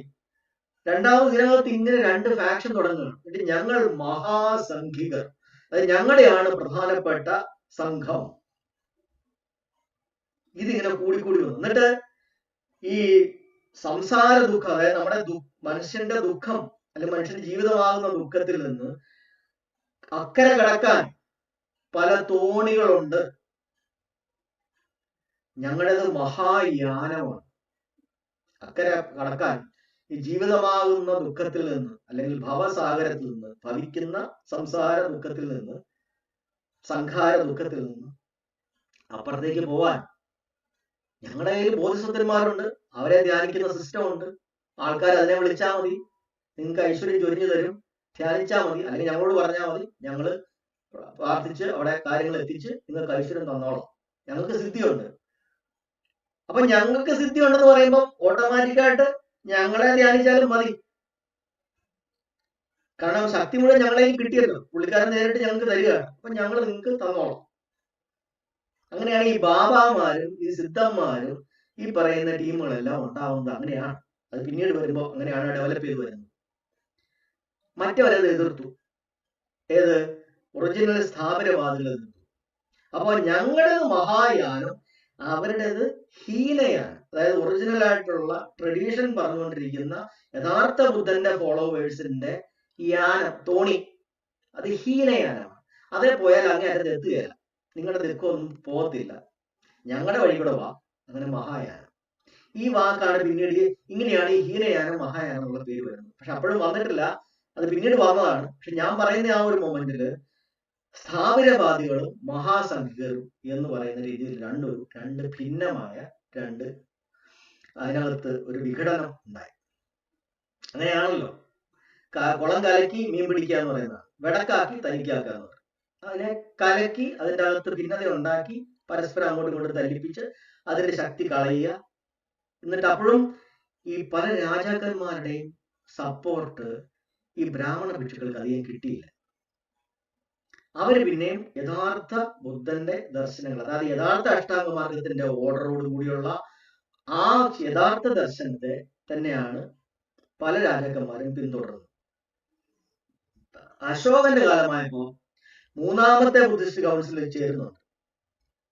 അതായത് ഈ ബുദ്ധിസ്റ്റ് കൗൺസിൽ എന്ന് പറഞ്ഞാൽ ഇന്ത്യയിലെ പല ഭാഗത്തേക്കും സഞ്ചരിച്ചു പോകുന്ന ഭിക്ഷുക്കളെല്ലാം തിരിച്ചു വന്നിട്ട് അവരെത്ര 10 കൊല്ലത്തിലോ 12 കൊല്ലത്തിലോ അവർ തിരിച്ചു വരും. തിരിച്ചു വന്ന് അവര് അവരുടെ പറയുന്ന സൂത്രങ്ങളും അവരുടെ അനുഭവങ്ങളും അവരുടെ ഇവർ പഠിച്ചിരിക്കുന്നതോ അവർ ചൊല്ലിക്കൊണ്ടിരിക്കുന്ന കാര്യങ്ങളും ഒന്നും കൂടെ ഉറപ്പിക്കും കറക്റ്റ് ആണോ എന്ന്. ആ ഒരു സമ്മേളനം, തിരിച്ചു വരുന്ന സമ്മേളനമാണ് ഈ ബുദ്ധിസ്റ്റ് കൗൺസിൽ. മൂന്നാമത്തെ ബുദ്ധിസ്റ്റ് കൗൺസിൽ നടക്കുന്നത് അശോകന്റെ കാലത്താണ്. അശോകന്റെ കാലത്ത് ഈ പറയുന്ന ആൾക്കാർ, ഈ ബ്രാഹ്മണ ഭിക്ഷുക്കളടക്കം എല്ലാവരും വന്നിട്ട് ഇതെല്ലാം പറഞ്ഞു നോക്കുമ്പോൾ കുറേ അധികം ആൾക്കാർ പറയുന്നത് മുഴുവൻ ബുദ്ധൻ പറഞ്ഞ കാര്യങ്ങളൊന്നും അല്ല, വേറെ കാര്യങ്ങളാ പറയുന്നത്. അങ്ങനെ 60,000 എന്നാണ് ഒരിടത്ത് ഞാൻ കണ്ടത്, ചിലടത്ത് 85,000 എന്ന് കണ്ടിട്ടുണ്ട്. അത്രയധികം ബ്രാഹ്മണ ഭിക്ഷുക്കളെ അദ്ദേഹം സംഘത്തിൽ നിന്ന് പുറത്താക്കി. അപ്പൊ ഇത് ഈ ബുദ്ധിസ്റ്റ് കൗൺസിൽ, മൂന്നാമത്തെ ബുദ്ധിസ്റ്റ് കൗൺസിൽ നടത്തുന്നത് അശോകന്റെ ഗുരുവായിട്ടുള്ള ഥേരവാദം അല്ലെങ്കിൽ സ്ഥാപിരവാദിക്കാരനായിട്ടുള്ള യഥാർത്ഥ ബുദ്ധന്റെ ട്രഡീഷണൽ ആയിട്ടുള്ള അഷ്ടാംഗമാർഗവും യഥാർത്ഥ ദർശനവും പറഞ്ഞു കൊടുക്കുന്ന ഗുരുവായിരുന്ന മൊഗല്ലിപുത്ത തിസ്സ എന്ന് പറയുന്ന ബുദ്ധഭിക്ഷുവിന്റെ ആഭിമുഖ്യത്തിലാണ് മൂന്നാമത്തെ കൗൺസിൽ നടക്കുന്നത്. ആ മൊഗല്ലിപുത്ത തിസ്സയുടെ ആ ഒരു ഗൈഡൻസിൽ നടന്ന ആ ഒരു ബുദ്ധിസ്റ്റ് കൗൺസിലിൽ, മൂന്നാമത്തെ ബുദ്ധിസ്റ്റ് കൗൺസിലിൽ, അതിന് സംഘിതി എന്ന് പറയും, മഹാസംഘിതി. ആ സംഘിതിയിൽ വന്ന ആൾക്കാർ വന്നപ്പോൾ, ഭിക്ഷുക്കൾ വന്നപ്പോൾ അതിനകത്ത് 60,000-ൽ ചുരുവാനും ആൾക്കാരെ അദ്ദേഹം പുറത്താക്കി. അപ്പൊ ഈ ബ്രാഹ്മണ ഭിക്ഷുക്കൾക്ക് ഒരു കാര്യം മനസ്സിലായി, രാജാക്കന്മാരുടെയും കൂടെ സഹായം ഇല്ലാതെ, ഒരു പൊളിറ്റിക്കൽ സപ്പോർട്ട് ഇല്ലാതെ, അല്ലെങ്കിൽ ഒരു അധികാരത്തിന്റെ സപ്പോർട്ട് ഇല്ലാതെ ഇവരുടെ ഈ അജണ്ട മുമ്പോട്ട് പോകത്തില്ല എന്ന് മനസ്സിലായി. കാര്യം ഇവർക്ക് ഈ സിസ്റ്റത്തിനെ കംപ്ലീറ്റ് ആയിട്ട് ഹൈജാക്ക് ചെയ്ത് ഇവര് പറയുന്ന രീതിയിലുള്ള അന്ധവിശ്വാസങ്ങളും അനാചാരങ്ങളും ഈ ഈ ഈ എന്താ പറയുക, കുറെ ബോധസ്വത്തന്മാരെ പൂജിക്കുന്നതും ആരാധിക്കുമായിട്ടുള്ള സംഭവങ്ങൾ ഇതിനകത്ത് കൊണ്ടുവരണമെന്നുണ്ടെങ്കിൽ അതിനെ സപ്പോർട്ട് ചെയ്യുന്ന രാജാക്കന്മാർ വേണം, അധികാരം വേണം, അധികാരത്തിന് സപ്പോർട്ട് വേണം. അപ്പോ യഥാർത്ഥത്തില് ഈ അശോകന്റെ കാലത്ത് അശോകൻ മറ്റ് ശരിയായിട്ടുള്ള ബുദ്ധഭിക്ഷുക്കളെ, ശരിയായ ബൗദ്ധ ദർശനത്തെ സപ്പോർട്ട് ചെയ്യുകയും അതിനെ മുമ്പോട്ടേക്ക് കൊണ്ടുവരികയും ചെയ്യുകയും അതിനുവേണ്ടി ശിലാശാസനങ്ങൾ എഴുതി വെക്കുകയും അതിനെ കൂടുതൽ പ്രചരിപ്പിക്കുകയും ചെയ്തപ്പോഴത്തേക്ക് ഈ ഈ ബ്രാഹ്മണ ഭിക്ഷുക്കള് വളരെയധികം പിന്നോക്കം പോയി, അവർ പുറകോട്ട് മാറി. കാരണം അവർക്ക് സപ്പോർട്ട് കിട്ടുന്നില്ല, രാജാവിന് സപ്പോർട്ട് കിട്ടുന്നില്ല. അപ്പൊ ഇവര് നോക്കിയിരുന്നിട്ടാണ് പിന്നീട് ഈ മൗര്യ രാജവംശത്തെ തകർക്കുന്നത്. അങ്ങനെയാണ് പിന്നീട് പുഷ്യമിത്ര ശുംഗൻ ഈ മൗര്യ രാജവംശത്തിലെ അവസാനത്തെ രാജാവായിരുന്ന ബൃഹദ്രഥനെ കൊന്ന് അധികാരം നേടിയതിനു ശേഷം അദ്ദേഹം ആദ്യം ചെയ്തത് എന്താണ്? യഥാർത്ഥ അല്ലെങ്കിൽ സ്ഥാപിരവാദികളായിട്ടുള്ള ഭിക്ഷുക്കളുടെ തലയ്ക്ക് സ്വർണ്ണ നാണയം ഇനാം പ്രഖ്യാപിക്കുകയാണ്. ഓരോ തലയ്ക്കും 100 സ്വർണ്ണ നാണയം ഇനാം പ്രഖ്യാപിക്കുകയാണ്. അപ്പൊ ഈ ആൾക്കാരെ ഇവര് പതുക്കെ കയ്യിലെടുത്തു. എന്താ, പുതിയ സിസ്റ്റത്തിനനുസരിച്ച് അവർക്ക് ആരാധിക്കാൻ എന്തെങ്കിലും ഉണ്ട്, ഒരു ദൈവം ഉണ്ട്, അല്ലെങ്കിൽ ഒരു മൂർത്തി ഉണ്ട്. ആ മൂർത്തിയുടെ അല്ലെങ്കിൽ ആ രൂപത്തിനെ ആരാധിച്ചു കഴിഞ്ഞാൽ ഇവര് സപ്പോർട്ട് കൊടുക്കും, അവർക്ക് അനുഗ്രഹങ്ങൾ കിട്ടും, സിദ്ധി കിട്ടും എന്നും പറഞ്ഞിട്ടുള്ള ഒരു സിസ്റ്റം ഉണ്ടാക്കിയെടുത്തിട്ടുണ്ട്. ആൾക്കാർക്ക് അഷ്ടാംഗമാർഗം എന്താണെന്ന് അറിയത്തില്ല, യഥാർത്ഥ അഷ്ടാംഗമാർഗം കളയുന്നു. ഇതെല്ലാം ആ സിസ്റ്റത്തിനകത്തുള്ളതാണ്. വേറെ ഒരു അഷ്ടാംഗമാർഗമാണ് ആൾക്കാരുടെ മുമ്പിലേക്ക് കൊടുക്കുന്നത് തന്നെ. അപ്പൊ കുറെ ആൾക്കാര് എളുപ്പ വഴിയാണ്, ഞങ്ങൾ ഇന്ന പോലെ ഇന്ന സിദ്ധന്റെ അടുക്ക പോവുക, അല്ലെങ്കിൽ ഇന്ന ബ്രാഹ്മണ ഭിക്ഷുവിന്റെ അടുക്ക പോവുക, അയാൾക്ക് കൊടുക്കേണ്ട ഈ ബോധിസത്വന് മൂർത്തിക്ക് കൊടുക്കേണ്ട കാര്യങ്ങൾ ഞങ്ങളൊന്ന് കൊടുക്കുക, അല്ലെങ്കിൽ ദേവതയ്ക്ക് മരണത്തിന് ശേഷം ഇങ്ങനെ അന്തരീക്ഷത്തിൽ നിൽക്കുന്ന ദേവതയ്ക്ക് ഇഷ്ടമുള്ളത് എന്താണോ കൊടുക്കുക. അപ്പൊ ഓരോരുത്തർക്കും ഓരോ ഇഷ്ടമാണ്. ചിലർക്ക് ശർക്കര, ചിലർക്ക് തേങ്ങ, ചിലർക്ക് അരവണ പായസം, ഇതൊക്കെ അങ്ങനെ വരുന്നതാണ്. ചിലർക്ക് സ്വർണം, ചിലർക്ക് വെള്ളി, ചിലർക്ക് പാല്. ഇതിന് ഓരോ സാധനങ്ങൾ ഇങ്ങനെ നിവേദ്യമായിട്ട് കൊടുക്കുകയാണ്, വഴിപാടായിട്ട് കൊടുക്കുകയാണ്, അർച്ചനയായിട്ട് കൊടുക്കുകയാണ്, അർപ്പിക്കുകയാണ്. അത് കൊടുക്കുന്നു, മോളിരിക്കുന്ന ഉള്ളി പ്രസാദിക്കുന്നു, നിങ്ങൾക്ക് ഐശ്വര്യം വരുമെന്ന് പറയുന്നു, ആൾക്കാരെ വിളിച്ച് വീട്ടോട്ട് പോകും. ഈ സിസ്റ്റം പതുക്കെ പതുക്കെ വന്നപ്പോഴത്തേക്ക് കുറെ ആൾക്കാർ ഇതിന്റെ പുറകെ പോയി, ഈ മഹായാനയുടെ പുറകെ പോയി. അപ്പൊ അശോകന്റെ കാലത്ത് ഈ ആൾക്കാരെ പുറത്താക്കിയത്, ബ്രാഹ്മണ ഭിക്ഷുക്കളെ പുറത്താക്കിയത് അവർ നോക്കിയിരുന്നിട്ടാണ്. എത്രയോ ഒരു നൂറ്റാണ്ട് കാലത്തോളം നോക്കിയിരുന്നിട്ടാണ് അവരടുത്ത അവരുടെ പദ്ധതി അവര് ആസൂത്രണം ചെയ്ത് അവസാനത്തെ ഇടയ്ക്കത്തെ രാജാവായിട്ടുള്ള ബൃഹദ്രഥൻ എന്ന് പറയുന്ന, അതായത് അശോകന്റെ പ്രഭവപുത്രൻ 3-4 പേർക്ക് ശേഷമാണ് ബൃഹദ്രഥൻ വരുന്നത്.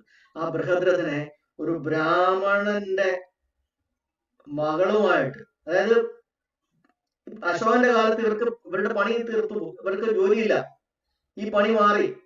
ശരിയായിട്ടുള്ള ഭിക്ഷുക്കൾക്കാണ് അശോകന്റെ സപ്പോർട്ട്, ഇവർക്ക് അശോകന്റെ സപ്പോർട്ടില്ല. അങ്ങനെ വന്നപ്പോ പണി ഇല്ലാണ്ടായി ഇവരെ സാധാരണ ആൾക്കാരെ പോലെ ജോലി ചെയ്ത് ജീവിക്കാൻ തുടങ്ങി. ആ കാലത്ത് സാധാരണ മനുഷ്യരെ പോലെ പണിയെടുത്ത് ജീവിക്കാൻ തുടങ്ങി. അങ്ങനെ പുഷ്യമിത്രൻ എന്ന് പറയുന്ന പുഷ്യമിത്ര ശൃംഗൻ അല്ലെങ്കിൽ പുഷ്യമിത്ര ശുംഗൻ, ഇയാള് ഒരു ഭടനായിട്ട് ഇയാള് അശോകന്റെ സൈന്യത്തിൽ പ്രവേശിക്കുക. ബ്രാഹ്മണർ അതൊന്നും അത് ചെയ്യാത്ത കാര്യമാണ്. ഭടനായിട്ട് കയറുന്നു. അന്ന് വരെ അവർ കൈകൊണ്ട് ആയുധം തൊടുകയല്ലാത്ത ആൾക്കാരാണ്. ആ പണിയൊക്കെ രാജാക്കന്മാരെയാണ് ഏൽപ്പിച്ചിരിക്കുന്നത്. ഇയാള് ഭടനായിട്ട് അത് കയറി ഇയാളുടെ മകളുമായിട്ട് ഈ പറയുന്ന അശോകന്റെ 4ാമത്തെ തലമുറയിൽ വന്ന ബൃഹദ്രഥനുമായിട്ട് പ്രണയത്തിലാക്കി ആ പെണ്ണിനെ കല്യാണം കഴിപ്പിച്ച്, അങ്ങനെ രാജാവിന്റെ കാര്യങ്ങളിൽ ഭയങ്കരമായ നിയന്ത്രണം ഇയാൾ എടുക്കുക. അങ്ങനെയാണ് ഒരിക്കൽ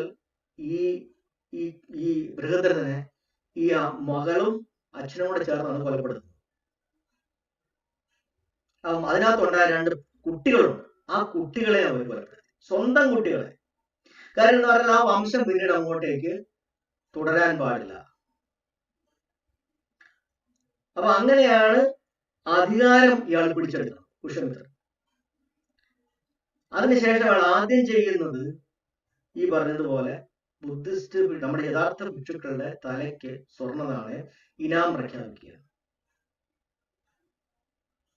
അത് ഇനാം പ്രഖ്യാപിക്കുമ്പോ ആ ആൾക്കാർ പലരും അവിടെ കുറച്ച് പേര് ഇരുന്ന് ധ്യാനിക്കുന്നുണ്ട്, കുറച്ച് പേര് വിവാസന ചെയ്യുന്നുണ്ട് എന്ന് പറഞ്ഞ് നമ്മുടെ ആ ഭിക്ഷുക്കളെ കാണിച്ചു കൊടുക്കുകയും അവിടെ ചെന്ന് ഇവർ വെട്ടിക്കൊല്ലുകയും ചെയ്തിട്ടുണ്ട് ഇഷ്ടം പോലെ. അങ്ങനെയാണ് നമ്മുടെ ഭിക്ഷുക്കൾ ഇന്ത്യയിൽ നിന്ന് പലരും ഇന്ത്യയിൽ നിന്ന് പരക്കം പായുന്നതും പലായനം ചെയ്യുന്നതും. അതുകൊണ്ട് തേരാവാദ പല ഗ്രന്ഥങ്ങളിനകത്ത് ഈ പുഷ്യമിത്ര ശുംഗനെ പറ്റി വളരെ ശാപകരമായ വാക്കുകളാണ് പറയുന്നത്. അയാള് നമ്മൾ ഈ പറയുന്ന ധാരയെ, ബൗദ്ധധാരയെ ഇന്ത്യയിൽ തകർക്കുന്നത് അയാളുടെ വരവോടുകൂടിയാണ്. അതവര് വർഷങ്ങളായിട്ട് നോക്കിയിരുന്ന് അവരുണ്ടാക്കിയെടുത്ത ഒരു അജണ്ടയാണ്. ഇനി ഇത് കൂടാതെ മറ്റൊരു ഒരു ഉഗ്രൻ പരിപാടി കൂടി ഇവർ ചെയ്തിട്ടുണ്ട്. അതായത് ഞാൻ പറഞ്ഞു, നമ്മുടെ ജനം എന്ന് പറയുന്നത് കാർഷിക സംസ്കാരം ഉണ്ടായിരുന്ന ജനതയാണ്. സിന്ധു നദിയുടെ സംസ്കാരം തന്നെ കൃഷിയെ അടിസ്ഥാനപ്പെടുത്തിയാണല്ലോ ഉണ്ടാകുന്നത്. ആ കാർഷിക സംസ്കാരത്തിൽ പശുക്കൾ എന്ന് പറയുന്നത് വളരെ പ്രധാനമാണ്. ഈ പശുക്കളെ നമ്മുടെ ആൾക്കാര് അതിന്റെ കറവ പറ്റുകയോ അത് പ്രായമാകുകയോ ഒക്കെ ചെയ്യുമ്പോൾ നമ്മൾ അതിനെ മാംസാഹാരമാക്കാറുണ്ട്.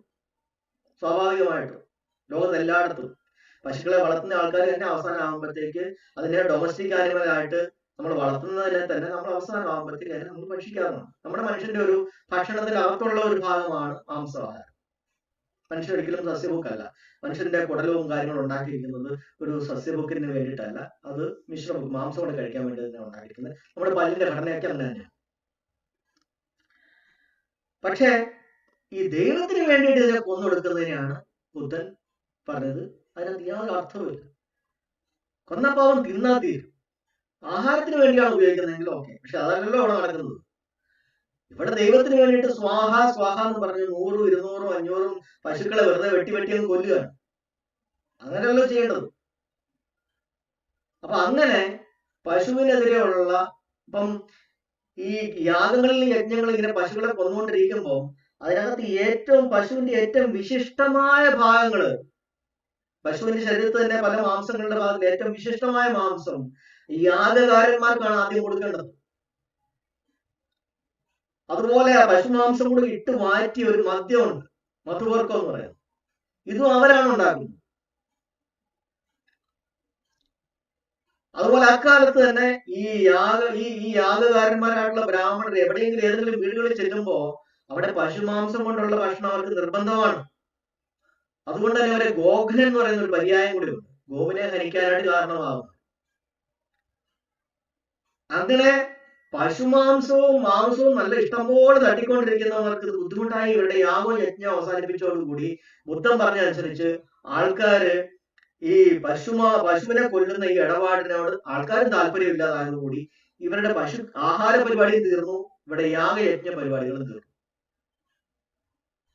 അങ്ങനെ ഈ രണ്ട് രീതിയിലുള്ള കച്ചവടം കൂട്ടിക്കഴിഞ്ഞപ്പോഴത്തേക്ക് ഈ ആൾക്കാർക്ക് ഇതിനെ തിരിച്ചു പിടിക്കണ്ടേ ബ്രാഹ്മണർക്ക്.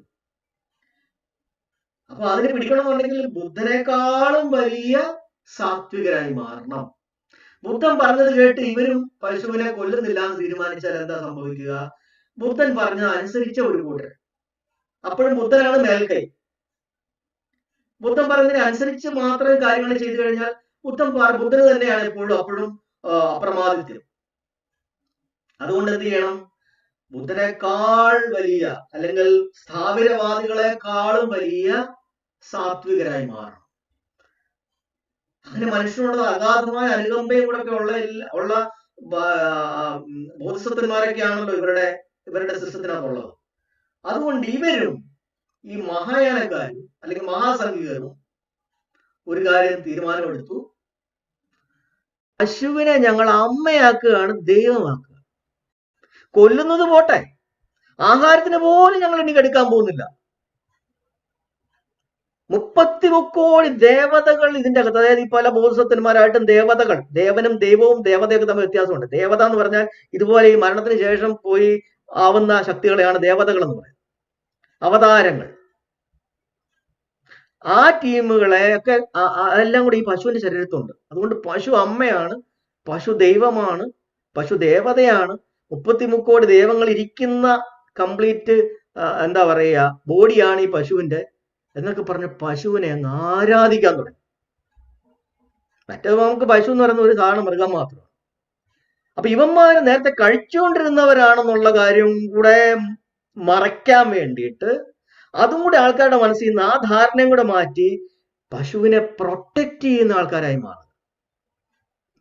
ഗംഗാ സമതലത്തിലെ ആൾക്കാരെ സംബന്ധിച്ചോളം എല്ലാവരും പശു എന്താ പറയാ പശുവിന് ആവശ്യമുള്ള ആൾക്കാരാണ്. യാദവരായാലും മറ്റുള്ള ആൾക്കാരായാലും ബീഹാർ, UP, ഗംഗാ സമതലത്തിലുള്ള ആൾക്കാരൊക്കെ പശു പ്രധാനമാണ്. കാരണം കാർഷിക വൃത്തിയിൽ ഏർപ്പെട്ടിരിക്കുന്നവരാണ്. അന്ന് ട്രാക്ടറൊന്നും ഇല്ലല്ലോ. അന്ന് ഇതുപോലെ പൊട്ടാഷ്യം ഫാക്ടംബോസ് ഒന്നുമില്ല. ഈ പശുവിന്റെ മലമൂത്രമൊക്കെ തന്നെയാണ് ഉപയോഗപ്പെടുന്നത്. അപ്പൊ അങ്ങനെ ഈ ആൾക്കാർക്ക് പശുവിനെ ആരാധിക്കുന്ന അല്ലെങ്കിൽ പശുവിനെ പവിത്രമായിട്ട് കാണുന്ന ആൾക്കാരാണെന്ന് പറയുകയും അവരോട് താല്പര്യം വരുത്തുകയും ചെയ്തു. ബ്രാഹ്മണ ഭിക്ഷുക്കളുടെ സിസ്റ്റത്തോട് താല്പര്യം വരാൻ ഒരു കാരണമായി. മറ്റൊന്നുകൂടിയുണ്ട്. ബുദ്ധൻ മാംസം കഴിച്ചിട്ടുള്ള മനുഷ്യനാണ്. മാംസം കഴിക്കുന്നതിനെ എതിർത്തിട്ടില്ല. ആ ഭക്ഷണമായിട്ട് കഴിക്കുന്നതിന് അദ്ദേഹം പോലും കഴിച്ചിട്ടുണ്ട്. നമ്മളായിട്ട് പറഞ്ഞു ഒന്നിനെ കൊല്ലിക്കരുത് എന്ന് മാത്രമേ പറഞ്ഞിട്ടുള്ളൂ. നമ്മൾ ചെല്ലുന്ന സ്ഥലങ്ങളിൽ, ഭിക്ഷുക്കളായിട്ട് ചെല്ലുന്ന സ്ഥലങ്ങളിൽ അവിടുത്തെ ആൾക്കാർ ഉപാസകർ എന്ത് ഭക്ഷണം തരികയാണോ അവർ കഴിക്കുക. ബുദ്ധന്റെ മരണം പോലും അങ്ങനെ മാംസാഹാരം കഴിച്ചിട്ടാണ് ഉണ്ടായത്. അതിനകത്ത് വിഷം ചേർത്തിട്ടുണ്ടാകുന്നൊരു കാര്യം. അപ്പൊ അങ്ങനെ അതിനെ മാംസമായിട്ട് അല്ലെങ്കിൽ ആഹാരമായിട്ട് കഴിക്കുന്നത് പോലും അശുദ്ധിയാണെന്ന് പറയും. അപ്പൊ എന്തായി? ആൾക്കാരുടെ മനസ്സിൽ യഥാർത്ഥ ട്രഡീഷണൽ ആയിട്ടുള്ള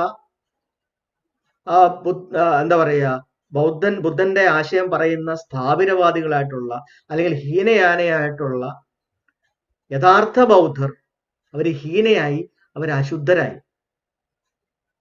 അവർ മാംസം കഴിക്കുന്നവരായി. അപ്പൊ അത് അശുദ്ധിയായി. അങ്ങനെയാണ് ഇന്ത്യയിൽ ഈ വെജിറ്റേറിയനിസം, ശുദ്ധിയും ശുദ്ധ എന്താ പറയുക ശാകാഹാരി എന്നൊക്കെ പറയുന്നു. നോർത്ത് ഇന്ത്യ ചെല്ലുമ്പോൾ ശുദ്ധ ശാകാഹാരി എന്ന് പറഞ്ഞു കഴിഞ്ഞാൽ ശുദ്ധമായ സസ്യഭക്ഷണം, പ്യുവർ വെജിറ്റേറിയൻ. ഇത് അവിടെ നിന്ന് തുടങ്ങുന്നതാണ്. ഇന്ത്യക്കാർ അങ്ങനെ ആയിരുന്നില്ല. ഇന്ത്യയിലെ മനുഷ്യർ അങ്ങനെ ഒരിക്കലും വെജിറ്റേറിയൻസ് ആയിരുന്നിട്ടില്ല. ബ്രാഹ്മണ ഭിക്ഷുക്കൾ അവർക്ക് ഈ ഭിക്ഷു സംഘത്തെയും ബൗദ്ധ ആ സിസ്റ്റത്തിനെയും കൈപ്പിടിയിൽ ഒതുക്കാൻ വേണ്ടിയിട്ട് അവരുണ്ടാക്കിയ ഒരു തന്ത്രമാണ് ഈ പറയുന്ന പശുവിനെ ആരാധിക്കുന്ന, പശുവിനെ അമ്മയാക്കുന്ന വെജിറ്റേറിയനിസത്തിന്റെ ആ ഒരു സിദ്ധാന്തം അവരവിടെ കൊണ്ടുവരുന്നു.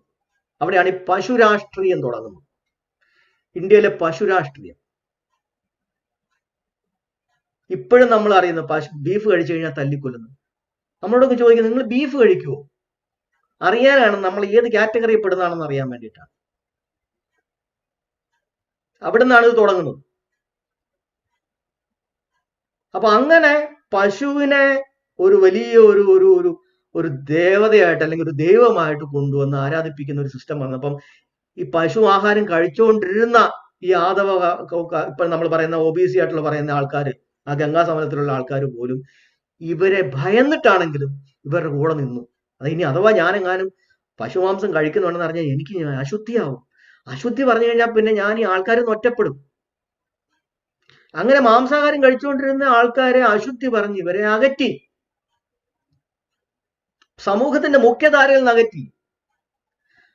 അങ്ങനെയാണ് ഈ തുകൽ വ്യവസായം, ചമാർ, മഹർ എന്നൊക്കെ ആൾക്കാർ ഈ ചത്ത പശുവിനെ, എങ്ങനെയെങ്കിലും മരിച്ച പശുവിനെ കൊല്ലാൻ പാടില്ല എന്ന് ബുദ്ധൻ പറഞ്ഞിട്ടുണ്ട്. അതുകൊണ്ട് ചത്ത് കിട്ടുന്ന പശുവിനെ കഴിക്കുക, അതിന്റെ തുകലെടുക്കുക, വേറെ ഇവരെ എന്താ പറയാ മറ്റൊരു കാര്യത്തിലും സമൂഹത്തിന്റെ മുഖ്യധാരയിലേക്ക് അടുപ്പിക്കത്തില്ല. അവരെ അകറ്റുകയാണ് മുഖ്യധാരയെന്ന്. ഇവരെ കാണുമ്പോൾ തന്നെ ആൾക്കാർ അടിച്ചോടിക്കുകയാണ്. ആ രീതിയിലേക്ക് ഇങ്ങനെ വിദ്വേഷം പരത്തുകയാണ്. യഥാർത്ഥ ബുദ്ധന്റെ അനുയായികളോട് സമൂഹത്തിൽ വിദ്വേഷം പരത്തുകയാണ്. അതുപോലെ തന്നെ അവരുടെ ഗുരുക്കന്മാരായിട്ടുള്ള ഭിക്ഷുക്കളെ കൊന്നൊടുക്കി തീർക്കുകയാണ്.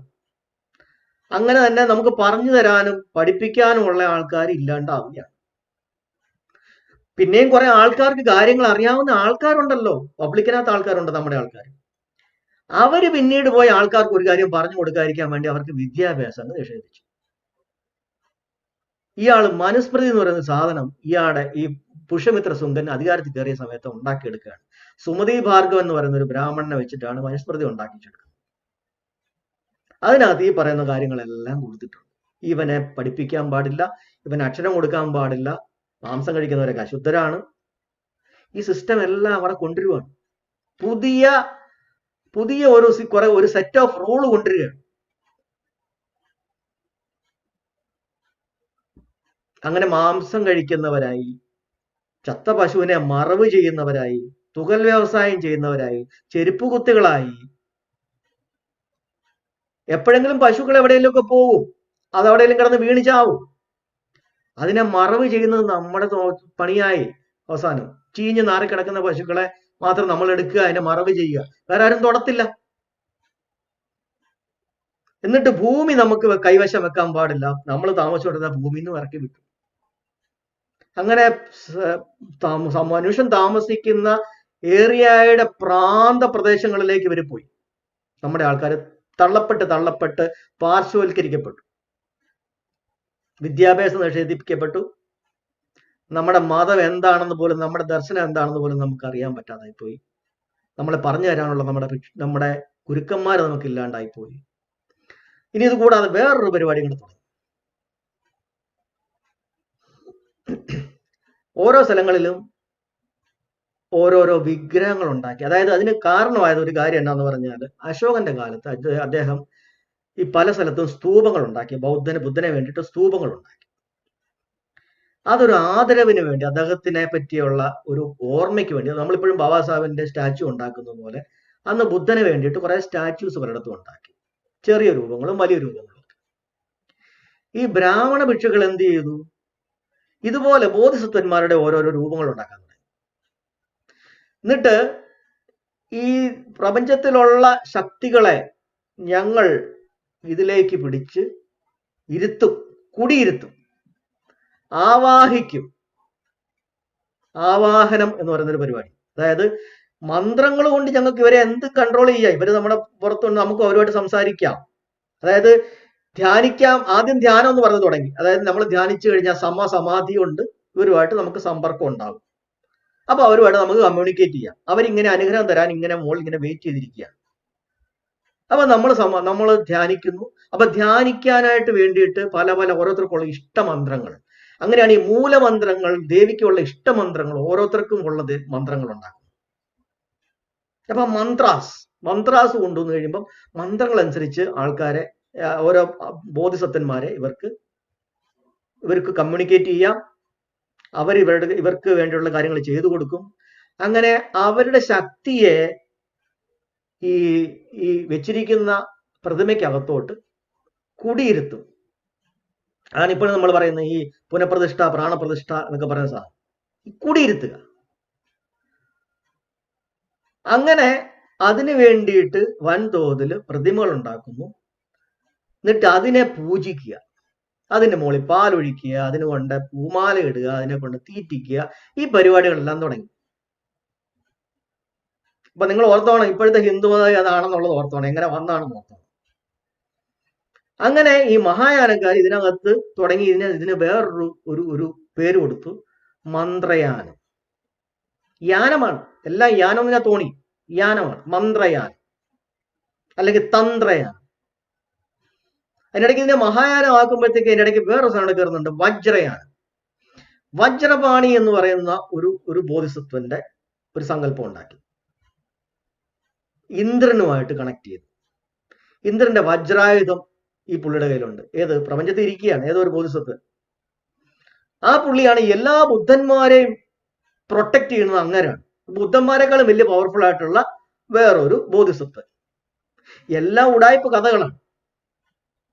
ഇല്ലാത്ത സാധനം ഉണ്ടെന്ന് പറഞ്ഞിട്ട് പിന്നെ അതിനെ വർണ്ണിച്ച് പല സാധനങ്ങൾ ഉണ്ടെന്നും പല സ്വഭാവങ്ങളുണ്ടെന്നും അവർക്ക് പല ഇഷ്ടാനിഷ്ടങ്ങൾ ഉണ്ടെന്നൊക്കെ പറഞ്ഞ് വലിയ സെറ്റപ്പ് ഉണ്ടാക്കുകയാണ്. ഓരോരുത്തരും ഓരോരോ അവതാരങ്ങളെ ഉണ്ടാക്കുകയാണ്. അവതാരങ്ങളെ വെച്ച് പുതിയ വിഹാരങ്ങൾ ഉണ്ടാക്കുക, അവരവർക്ക് ഇരിക്കാനുള്ള സ്ഥലങ്ങൾ ഉണ്ടാക്കുക, കാശുണ്ടാക്കുക.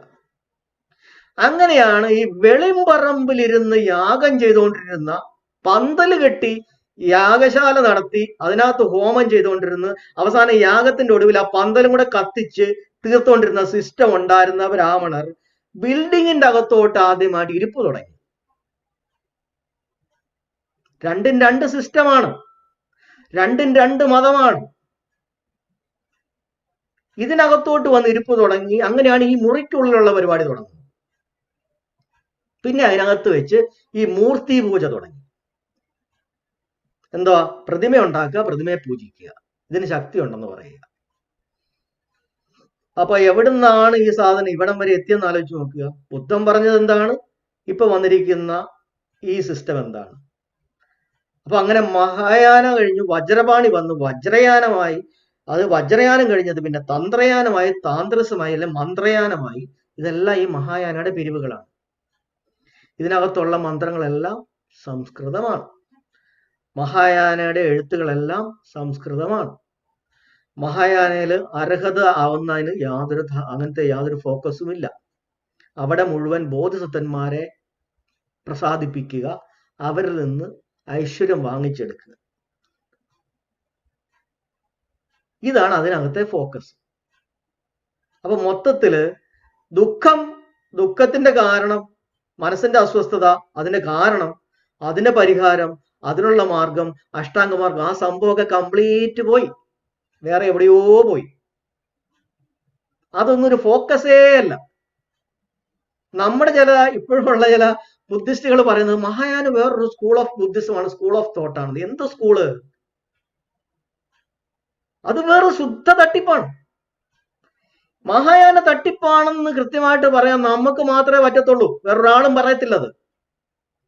അതും ബുദ്ധിസം, ഇതും ബുദ്ധിസം, എല്ലാ ചവറും ബുദ്ധിസവും നല്ല ബുദ്ധം പഠിപ്പിച്ചിട്ടുള്ളത്. കൃത്യമായിട്ട് ഏതാണ് ബുദ്ധിസം, ഏതാണ് സാധനം, മനസ്സിന്റെ അസ്വസ്ഥത, അതിന്റെ കാരണം, അതിന്റെ പരിഹാരം, അതിനുള്ള മാർഗം, അത് മാത്രമാണ് അതിനുള്ള അഷ്ടാംഗ മാർഗം. എന്നിട്ട് ഈ ബുദ്ധനെ തന്നെ വിഷ്ണുവിന്റെ ഒരു അവതാരമാക്കി. അങ്ങനെ വിഷ്ണു, ശിവൻ എന്നൊക്കെ പറയുന്ന ഓരോരോ അവതാരങ്ങളെ ഇതിനകത്ത് ഉണ്ടാക്കി. അതൊക്കെ ഒത്തിരി പറയാൻ ഇനിയും നമുക്ക് ഒരു 1-2 ഇതും കൂടെ വേണ്ടി വരും, ചിലപ്പോൾ ഒരു സെഷനും കൂടെ വേണ്ടി വരും ഇത് പറഞ്ഞു തീർക്കാനായിട്ട്. അങ്ങനെ പിന്നെ അങ്ങോട്ട് ഓരോരോ കഥകൾ ഉണ്ടാക്കുക. ആര് ചത്താലും ഉടനെ അദ്ദേഹത്തെ പിടിച്ച് അവതാരമാക്കുക, അവരെ പിടിച്ച് ദൈവമാക്കുക, അവരെ ആരാധനാമൂർത്തികളാക്കുക, അവരുടെ ഒരു പ്രതിമ ഉണ്ടാക്കുക, അതിനകത്ത് പിന്നെ ശക്തിയെ കുടിയിരുത്തുക എന്ന് പറയുക. അതിനകത്തും ബ്രാഹ്മണൻ മാത്രം പുരോഹിതനാവുക. അത് ചെയ്തത് എപ്പോഴാണ്? അന്ന് മഹായാനയ്ക്കകത്ത് വേണമെങ്കിൽ നമുക്കും കയറാമായിരുന്നു. പക്ഷെ അത് നിർത്തി ശങ്കരാചാര്യരുടെ സമയം വന്നപ്പോ അത് ബ്രാഹ്മണർക്ക് തന്നെ ആയി. പിന്നെ അപ്പൊ ഒരു സിസ്റ്റം കംപ്ലീറ്റ് പോയി.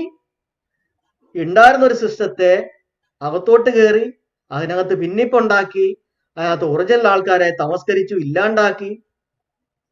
ഈ സിസ്റ്റത്തെ കംപ്ലീറ്റ് ആയിട്ട് പിടിച്ചെടുത്തു. ബുദ്ധന്റെ ആദ്യമായിട്ട് ഉണ്ടായിരുന്ന പ്രധാനപ്പെട്ട വിഹാരങ്ങളെല്ലാം ഇവര് പിടിച്ചെടുത്തതെല്ലാം ബ്രാഹ്മണ പൂജയ്ക്കുള്ള ക്ഷേത്രങ്ങളാക്കി. അങ്ങനെ ഈ പുഷ്യമിത്ര ശുങ്കനും ആദ്യം ചെയ്തത് എന്താണ്? കുറെ വിഹാരങ്ങൾ ബ്രാഹ്മണ ഭിക്ഷുക്കൾക്ക് വേണ്ടി ഉണ്ടാക്കി കൊടുത്തു, വിഗ്രഹങ്ങൾ അടക്കം. ബുദ്ധന്റെയൊക്കെ തന്നെ വിഗ്രഹം ഉണ്ടാക്കി, എന്നിട്ട് ബുദ്ധനെ പൂജിക്കാൻ തുടങ്ങുകയാണ്. അല്ലെങ്കിൽ ബുദ്ധനെ പോലെ ഇരിക്കുന്ന കുറെ ബോധിസത്വന്മാരെ ഉണ്ടാക്കി അവിടെ പൂജിക്കാൻ കൊടുക്കുകയാണ്. അപ്പൊ മൊത്തം സിസ്റ്റം ബ്രാഹ്മണരിലേക്കും കൊടുക്കുകയാണ്, പുതിയ സിസ്റ്റം റെഡിയാക്കി കൊടുക്കുകയാണ്. ഗുപ്തകാലത്ത് ഇത് തന്നെയാണ് സംഭവിച്ചത്. ഇഷ്ടംപോലെ വിഹാരങ്ങൾ ഉണ്ടാക്കി കൊടുത്തു. നമ്മുടെ ആൾക്കാർ പറയുന്നു, അയ്യോ പുഷ്യമിത്ര ശുങ്കൻ അത്ര അങ്ങനൊന്നും നിങ്ങൾ വെറുക്കേണ്ട കാര്യമൊന്നുമില്ല, അങ്ങനെ എത്രയോ ബുദ്ധവിഹാരങ്ങൾ ഉണ്ടാക്കി കൊടുത്തു, അദ്ദേഹത്തിന് ബുദ്ധമതത്തിനോട് താല്പര്യമില്ലെങ്കിൽ അങ്ങനെ ചെയ്യുമോ? ഏത് സാധനത്തിനെയാണ് അയാൾ ഉണ്ടാക്കി കൊടുത്തത്? ബ്രാഹ്മണർക്ക് വേണ്ടിയുള്ള ബ്രാഹ്മണ ബുദ്ധിസത്തിനെ, ബുദ്ധൻ പറഞ്ഞ സാധനത്തിനെ അല്ല. ബ്രാഹ്മണർക്ക് പിന്നെയും ഒരു ജീവിതോപാധി ഉണ്ടാക്കി കൊടുക്കുക. ഇന്ത്യയിലെ ജനങ്ങളുടെ ബ്രാഹ്മണന് ആധിപത്യം ഉണ്ടാക്കി കൊടുക്കുന്നതിന് വേണ്ടിയിട്ടുള്ള സെന്ററുകളാണ് അവിടെ ഉണ്ടാക്കി കൊടുത്തത്. ആ സെന്ററുകൾ ഉണ്ടാക്കി കൊടുക്കുന്നതിന് വേണ്ടി അയാളുടെ ഭരണം ഉപയോഗിച്ചിട്ടുണ്ട്, നമുക്ക് വേണ്ടിയിട്ടല്ല. നമ്മുടെ ഭിക്ഷുക്കൾ ആ സമയത്തും അപ്പോഴും തല വെട്ടി പോകുമെന്നും പറഞ്ഞ് ഓടി നടക്കുകയാണ്. ബ്രാഹ്മണ ഭിക്ഷുക്കൾക്ക് പ്രശ്നമില്ല. നമ്മുടെ അഷ്ടാംഗമാർഗം പോയി. ഇപ്പോഴും നിങ്ങൾ അഷ്ടാംഗമാർഗത്തിന്റെ ഓർഡർ പലയിടത്തും നോക്കിക്കഴിഞ്ഞാൽ തെറ്റായ ഓർഡറിലാണ് കാണുന്നത്. ആദ്യം തുടങ്ങുന്നത് സമ്മാദിത്തിയിൽ തുടങ്ങും. ഈ സമ്മാദിത്തി, ശരിയായ ഉൾക്കാഴ്ച, ശരിയായ ദൃഷ്ടി, ശരിയായ എൻലൈറ്റൻമെന്റ്, ബോധോദയം, അത് അവസാനത്തെ 8ാമത്തെ 7ാമത്തെ ഘട്ടത്തിലാണ് നമുക്ക് കിട്ടുന്നത്. അത് ആദ്യമേ കൊണ്ടിട്ട സാധനമാണ് ഇപ്പോഴും നിങ്ങൾ ഗൂഗിൾ നോക്കിയാൽ പലയിടത്തും കിടക്കുന്നത്. എന്നിട്ട് തേരവാദയിലെ അഷ്ടാംഗമാർഗം ഒന്ന്, മഹായാനയുടെ അഷ്ടാംഗമാർഗം വേറൊന്നും. എന്നിട്ട് ഈ പറഞ്ഞ് അവസാനം മഹായാനയുടെ അഷ്ടാംഗമാർഗമാണ് അഷ്ടാംഗമാർഗം എന്ന് പലരും ധരിച്ചു വെച്ചിരിക്കുന്നത്. അത് മാത്രമല്ല, യഥാർത്ഥ ത്രിപിടകത്തിൽ സൂക്തപിടകത്തിനകത്ത് പോലും ധമ്മചക്ര പ്രവർത്തന സൂക്തം എന്നും പറഞ്ഞ ബുദ്ധൻ ബോധഗയെന്ന് തിരിച്ച് സാരനാഥിൽ വന്ന് പഞ്ചവഗീയ ഭിക്ഷുക്കളെ കണ്ടിട്ട് ആദ്യം പറഞ്ഞു കൊടുക്കുന്ന സംഭവത്തിനകത്ത് ധമ്മചക്ര പ്രവർത്തന സൂക്തം എന്ന് പറയുന്ന സൂക്തമാണ്. ആ സൂക്തത്തിനകത്ത് തന്നെ ഈ ബ്രാഹ്മണ ഭിക്ഷുക്കൾ ഇപ്പൊ എഴുതി വെച്ചിരിക്കുന്ന ആദ്യം തുടങ്ങുന്നത് സമ്മാദിത്തിയില്ല. കാര്യം എന്താ?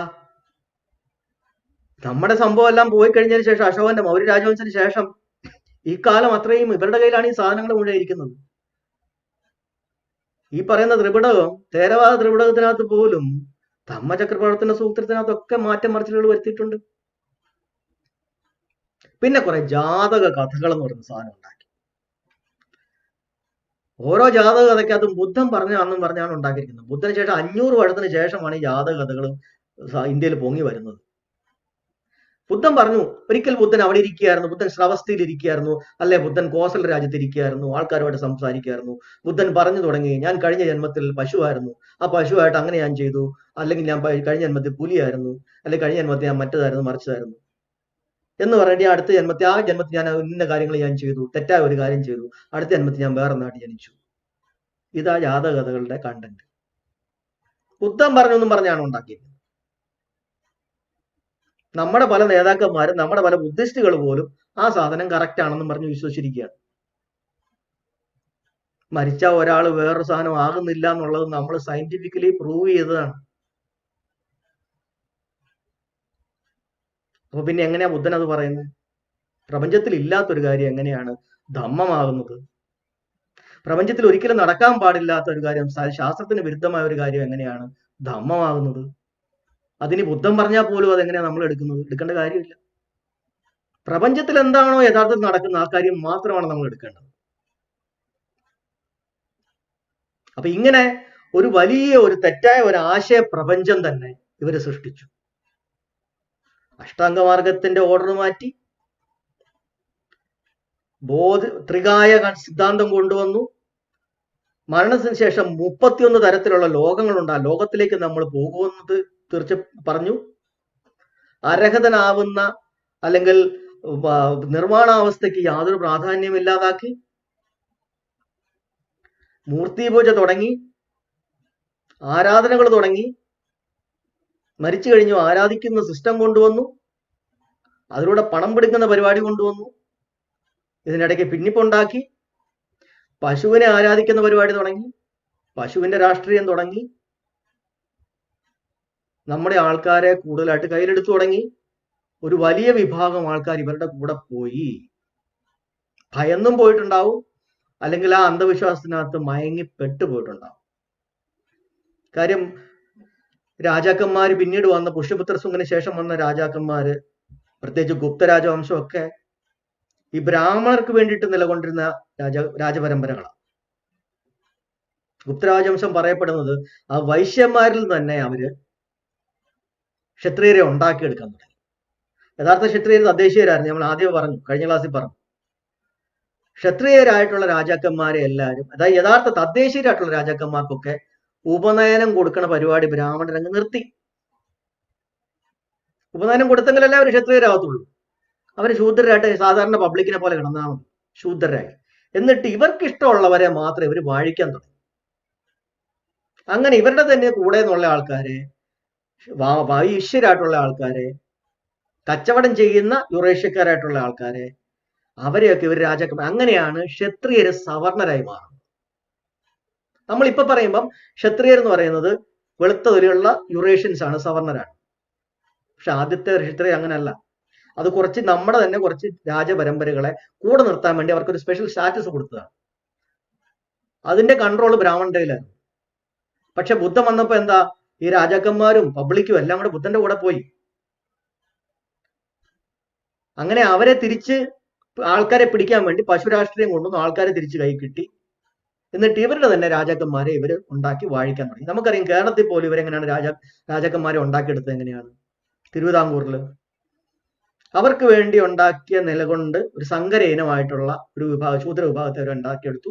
അതിൽ നിന്നുള്ള ആൾക്കാർക്ക് സ്പെഷ്യലായിട്ട് ഹിരണ്യഗർഭം പോലുള്ള ചടങ്ങുകൾ നടത്തിയാണ് അവരെ വർമ്മമാരാക്കി അവരെ വാഴിച്ചത്. അങ്ങനെ അവർക്ക് വേണ്ടിയിട്ട് നിലകൊള്ളുന്ന, അവരുടെ താല്പര്യങ്ങൾക്ക് വേണ്ടി നിലകൊള്ളുന്ന പരമ്പരകളെ, വംശങ്ങളെ അവരുണ്ടാക്കിയെടുത്തു. എന്നിട്ട് ഇങ്ങോട്ട് എല്ലാം പിടിച്ചെടുത്തു, എല്ലാ വിഹാരങ്ങളും പിടിച്ചെടുത്തു. അപ്പൊ പറയുമ്പോൾ എന്താണ്, നമ്മുടെ മുമ്പിൽ ഇപ്പൊ പറയുന്നത് എന്താണ്, ഇന്ത്യയിലുള്ള മന്ദിരങ്ങളെല്ലാം മുസ്ലിങ്ങൾ നശിപ്പിച്ചു എന്ന് പറയുന്നത്. അതുകൊണ്ടാണ് എല്ലാത്തിന്റെയും പുറകെ ഇങ്ങനെ നടക്കുകയാണ്. ഓരോ മസ്ജിദിന്റെ കീഴെ അമ്പലം ഉണ്ടോ തപ്പി നടക്കുകയാണ്. ഇതെല്ലാം നമ്മുടേതാണെന്ന് ഈ പറയുന്ന ഇപ്പൊ ഉള്ള അമ്പലങ്ങളെല്ലാം പ്രധാനപ്പെട്ട 4 ധാമുകൾ, ധാം എന്ന് പറഞ്ഞു കഴിഞ്ഞാൽ ധർമ്മസ്ഥാനങ്ങൾ, ധാം എന്ന് പറഞ്ഞാൽ ധർമ്മം. ഏതൊക്കെയാണ്?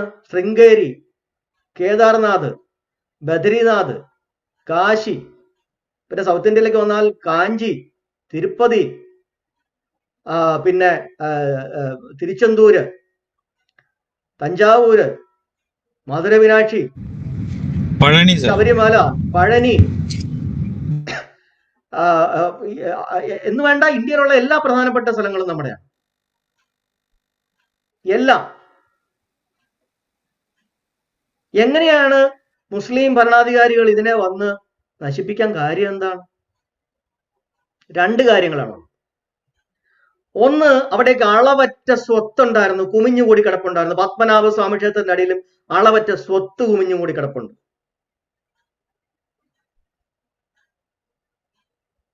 അതൊരു ബുദ്ധവിഹാരമാണെങ്കിൽ അവിടെ എങ്ങനെ സ്വത്തുണ്ടായി? ആര് മുഖാന്തരം ഉണ്ടായി? അതുപോലെ രണ്ടാമത്തെ കാര്യം, അവിടെ വിഗ്രഹാരാധന നടക്കുന്നു. ഇത് രണ്ടുമാണ് മുസ്ലിം ഭരണാധികാരികൾക്ക് ബുദ്ധിമുട്ടുണ്ടാക്കിയത്. എങ്ങനെയാണ് വിഗ്രഹാരാധന വരുന്നത്? ബുദ്ധൻ പറഞ്ഞിട്ടുണ്ട് വിഗ്രഹത്തെ ആരാധിക്കാൻ. എപ്പോഴാണ് വിഗ്രഹാരാധന വരുന്നത്? അപ്പൊ ഏത് ബുദ്ധമതത്തിനെയാണ് മുസ്ലിം ഭരണാധികാരികൾ നശിപ്പിച്ചത്? അഥവാ നശിപ്പിച്ചിട്ടുണ്ടെങ്കിൽ തന്നെ എത്ര എണ്ണത്തിനെ? മാക്സിമം 4-5 എണ്ണത്തിന്. അവിടെ അളവറ്റ സ്വത്ത് കുമിഞ്ഞു കൂടി കിടപ്പുണ്ട്. പലതും കൈക്കലാക്കാനായിട്ട് ഈ പറയുന്ന ബ്രാഹ്മണരുണ്ടാക്കിയെടുത്ത രാജാക്കന്മാർ, ക്ഷത്രിയന്മാർ, പോലും തമ്മിൽ അങ്ങോട്ടും ഇങ്ങോട്ടും അടി ഉണ്ടാക്കിയിട്ട് വിദേശത്തു നിന്നും അഫ്ഗാനിസ്ഥാൻ സൈഡിൽ നിന്ന് ആൾക്കാരെ വിളിച്ചു വരുത്തിയിട്ടുണ്ട്. ഇവിടെ പരസ്പരം ഉള്ള പക തീർക്കാൻ കൊട്ടേഷൻ ഗ്യാങ്ങിനെ പുറത്തുനിന്ന് വരുത്തിയിട്ടുണ്ട്. അങ്ങനെയുള്ളവന്മാർ വന്നിട്ടാണ് ഇതിനകത്ത് വന്ന് കയറി ഈ പറയുന്ന പലതും നശിപ്പിക്കപ്പെട്ടിട്ടുള്ളത്. അപ്പോഴും നശിപ്പിക്കപ്പെട്ടത് നമ്മുടെ ബൗദ്ധമല്ല, ബ്രാഹ്മണൻ ഉണ്ടാക്കി വെച്ച സെറ്റപ്പിനെയാണ് അവർ നശിപ്പിച്ചിട്ടുള്ളത്. നമ്മളോട് പറയും, അയ്യോ ബുദ്ധമതത്തിനെ നശിപ്പിച്ചു, ബുദ്ധമതത്തിന്റെ വിഹാരങ്ങൾ നശിപ്പിച്ചു മുസ്ലിങ്ങളാന്ന് പറയും. നമ്മുടെ വിഹാരമാണെങ്കിൽ അത് എങ്ങനെ വിഗ്രഹാരാധന വന്നു? എങ്ങനെ അളവറ്റ സ്വത്ത് വന്നു? ഇതൊന്നും ബുദ്ധൻ പറയുന്നില്ലല്ലോ. നമ്മുടെ അഷ്ടാംഗ മാർഗത്തിനകത്ത് ഒന്നിനെയും വെച്ച് ആരാധിക്കാൻ പറയുന്നില്ല. നമ്മുടെ മനസ്സിനെ, ശരീരത്തിനെ ഒബ്സർവ് ചെയ്ത് നിരീക്ഷിച്ച് പഠിക്കാനേ പറയുന്നുള്ളൂ. ഈ ആരാധന എവിടെ നിന്ന് വന്നു? ബുദ്ധന്റെ മൂർത്തി പൂജ, വിഗ്രഹം വെച്ച് ആരാധിക്കാൻ ആര് പറഞ്ഞു? ബുദ്ധൻ പറഞ്ഞിട്ടുണ്ടോ? അപ്പൊ ഒട്ടേറെ തെറ്റിദ്ധാരണകൾക്കകത്താണ് നമ്മുടെ സമൂഹം ജീവിക്കുന്നത്. ഇപ്പൊ നമ്മൾ ഈ പറഞ്ഞ ഇത്രയും കാര്യങ്ങൾ, നിങ്ങൾ ഇതിനകത്ത് ആശയപരമായിട്ടുള്ള അത്രയും ഭയങ്കരമായ കള്ളക്കളികൾ ഇതിനകത്ത് നടത്തിയത് നിങ്ങൾ എവിടെ ഒരു ബുക്കിനകത്ത് തപ്പിയാലും കിട്ടത്തില്ല. അപ്പം ആശയപരമായിട്ട് ഏറെക്കുറെ ഒരുമാതിരിപ്പെട്ട കാര്യങ്ങളെല്ലാം ഞാൻ പറഞ്ഞിട്ടുണ്ട്. ഇനി ഞാൻ എന്തെങ്കിലും ബാക്കി അതിനകത്ത് വിട്ടുപോയിട്ടുണ്ട് അടുത്ത ക്ലാസ്സുകളിലും കൂടെ ഞാൻ പറയാം. അതുപോലെ തന്നെ പിന്നീട് ഭൗതികമായിട്ട് ഇതിനെ തകർക്കുന്ന കാര്യങ്ങൾ വേറെയും വരുന്നുണ്ട്. ഭൗതികമായിട്ട് തകർക്കുന്നത്, അതായത് കുമാരിലഭട്ടൻ, ശശാങ്കൻ എന്ന് തുടങ്ങിയ ബ്രാഹ്മണവാദികൾ നമ്മുടെ വിഹാരങ്ങളെ, ഒറിജിനൽ ആയിട്ടുള്ള ഥേരവാദ വിഹാരങ്ങളെ തകർക്കുകയും അതൊക്കെ പിടിച്ചെടുത്ത് മറ്റവർക്ക് കൊടുക്കുകയും പുതുതായിട്ട് ബ്രാഹ്മണർക്ക് വേണ്ടുന്ന രീതിയിൽ മൂർത്തികളെ വെച്ച്, വിഗ്രഹങ്ങളെ വെച്ചിട്ടുള്ള സാധനങ്ങൾ ഉണ്ടാക്കി കൊടുക്കുകയൊക്കെ ചെയ്തിട്ടുണ്ട്. അതുപോലെ തന്നെ നമ്മുടെ ആൾക്കാർക്ക് വിദ്യാഭ്യാസം നിഷേധിച്ചതിനോടൊപ്പം സഞ്ചാര സ്വാതന്ത്ര്യം അവർ നിഷേധിച്ചു. നമുക്ക് ഇഷ്ടമുള്ളതോടെ സഞ്ചരിക്കാൻ പറ്റത്തില്ല. ഈ പിടിച്ചെടുത്ത വിഹാരങ്ങൾക്ക് അടുത്തൂടെയുള്ള വഴികളിൽ പോലും നമ്മൾ വരാൻ പാടില്ല. എന്താ, വന്നാൽ നമ്മൾ ചിലപ്പോൾ തിരിച്ചു ചോദിക്കും, നമ്മുടെ ആണെന്ന് നമ്മൾ തിരിച്ച് അതിന് അവകാശവാദം ഉന്നയിക്കും. അതുകൊണ്ട് അതിന്റെ അടുത്തുള്ള, നമുക്കറിയാം, വൈക്കത്തുള്ള ആ അമ്പലത്തിന്റെ സൈഡിൽ കൂടെ പോലും നമുക്ക് നടക്കാൻ പറ്റില്ലായിരുന്നു. എന്തുകൊണ്ടാ? അമ്പലത്തിൽ കയറിയാലും ഇപ്പോഴും ദളിതനെ തല്ലുന്നതിന്റെ കാര്യം എന്താ? എവിടുന്ന് വന്നാണത്? അതിനകത്ത് കയറി കഴിഞ്ഞാൽ ഇരിക്കുന്ന സാധനം, അവിടെ ഇരിക്കുന്ന മൂർത്തിയൊക്കെ ബുദ്ധന്റെ തന്നെയാണ് പലതും. അത് മഹായാനയുടെ ആണെങ്കിലും അതും ഈ പറയുന്ന ബ്രാഹ്മണൻ അതിനകത്ത് ഉണ്ടാക്കിയെടുത്ത് വെച്ചാണ്.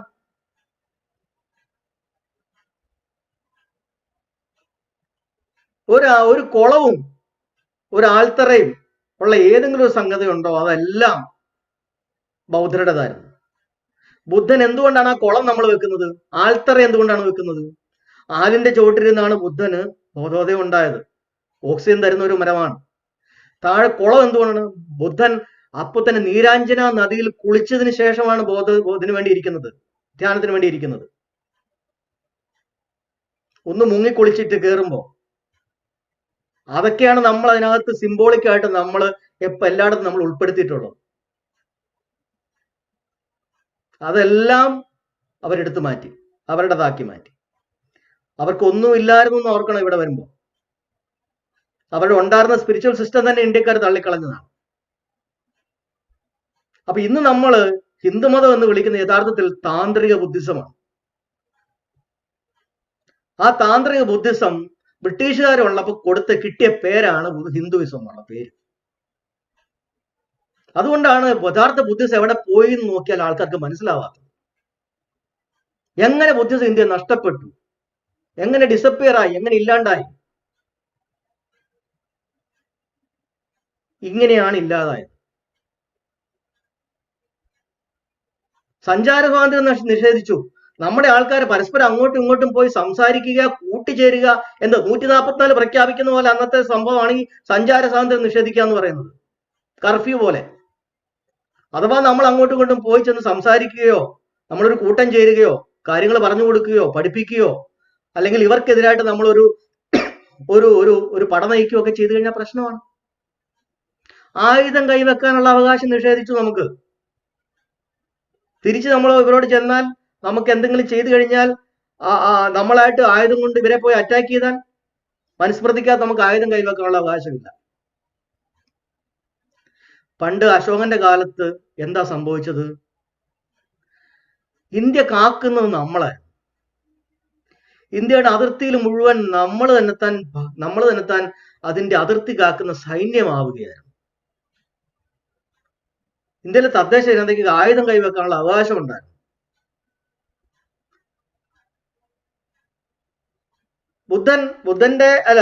അശോകന്റെ കാലത്ത് പാറ്റ്നയില് അല്ലെങ്കിൽ പാടലിപുത്രത്ത്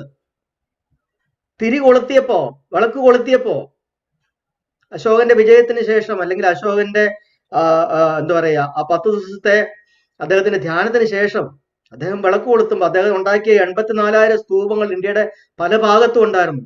ആ കൃത്യമായ സമയം നോക്കി നമ്മൾ എല്ലാ സ്ഥലങ്ങളിലും നമ്മൾ വിളക്ക് കൊളുത്തി. അങ്ങനെയാണ് ദീപാവലി വരുന്നത്. അതൊക്കെ പിന്നെ മാറ്റിക്കൊണ്ടുപോയി. എല്ലാത്തിന്റെയും കഥകളും ഐതിഹ്യങ്ങളും ഒക്കെ കൊണ്ടുവന്ന് എല്ലാം മുഴുവൻ മാറ്റിക്കൊണ്ടുപോകും. ഉത്സവങ്ങൾ മാറ്റിക്കൊണ്ടുപോകും. അക്കാലത്ത് ഇന്ത്യയുടെ സൈന്യം അല്ലെങ്കിൽ ഇന്ത്യയുടെ അതിരെന്ന് പറയുന്നത് നമ്മൾ തന്നെയാണ്. നമ്മുടെ കയ്യിൽ ആയുധം കൈവെക്കാനുള്ള അവകാശം മനുസ്മൃതി മൂലം ബ്രാഹ്മണർ നിഷേധിച്ചപ്പോ ഇന്ത്യ ദുർബലമായി പോയി. വിദേശത്തുനിന്ന് ആൾക്കാർ കയറി ഇറങ്ങി നിരങ്ങാൻ തുടങ്ങി. ഇവിടെ അവര് പറയുന്നത് എന്താണ്? ബുദ്ധമതം വന്നതുകൊണ്ടാണ് ഇന്ത്യ അങ്ങ് ദുർബലമായത്. അങ്ങനെയാണെങ്കിൽ അശോകന്റെ കാലത്തിൽ ഏറ്റവും വലിയ സാമ്രാജ്യം ഇന്ത്യക്ക് ഉണ്ടായിരുന്നു, ഏറ്റവും വലിയ അതിർത്തി ഉണ്ടായത് അന്ന് ഇന്ത്യ വികസിക്കുകയായിരുന്നല്ലോ, കൂടുതൽ വളരുകയായിരുന്നല്ലോ. നമ്മുടെ ഈ രാജ്യം, ഇന്ത്യ എന്ന് ഞാൻ പേര് പറയുന്നില്ല, ഈ രാജ്യം വികസിക്കുകയായിരുന്നല്ലോ. ശ്രീലങ്കയൊക്കെ നമ്മുടെ അശോകന്റെ ഫ്രണ്ട്സ് ആയിരുന്നല്ലോ.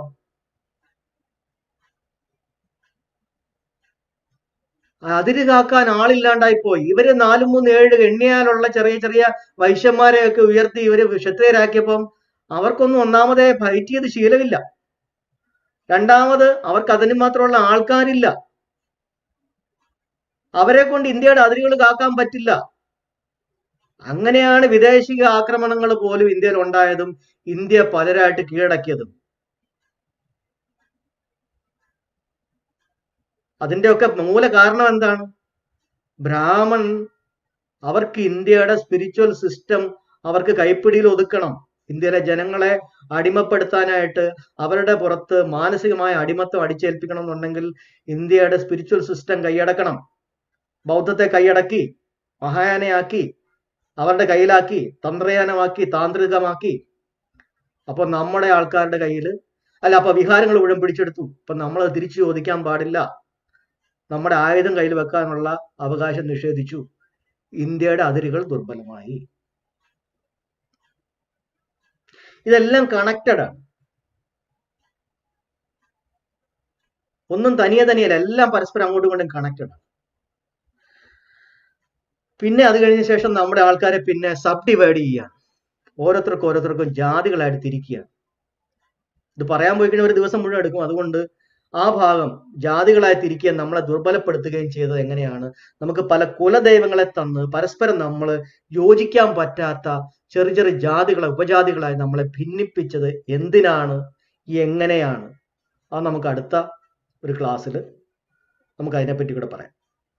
തിരിച്ചൊരിക്കലും പ്രതിരോധിക്കാൻ പറ്റാത്ത രീതിയിൽ, തിരിച്ചടിക്കാൻ പറ്റാത്ത രീതിയിൽ നമ്മൾ ദുർബലരായി പോയത് എങ്ങനെയാണ് എന്നുള്ളത്. അതാണ് നമ്മുടെ അടുത്ത ക്ലാസ്സിലെ സബ്ജക്റ്റ്. ഇതിന്റെ ബാക്കിയാണ്, ഇതിന്റെ കണ്ടിന്യൂറ്റിയാണ്. അപ്പോൾ തൽക്കാലം ഞാൻ ഇന്നത്തെ ടോക്ക് ഇവിടെ നിർത്തുകയാണ്. ആൾക്കാർക്ക് ആർക്കെങ്കിലും എന്തെങ്കിലും അവരുടെ അഭിപ്രായങ്ങൾ പറയാനോ ചോദ്യങ്ങൾ ചോദിക്കാനോ ഉണ്ടെങ്കിൽ ആവാം.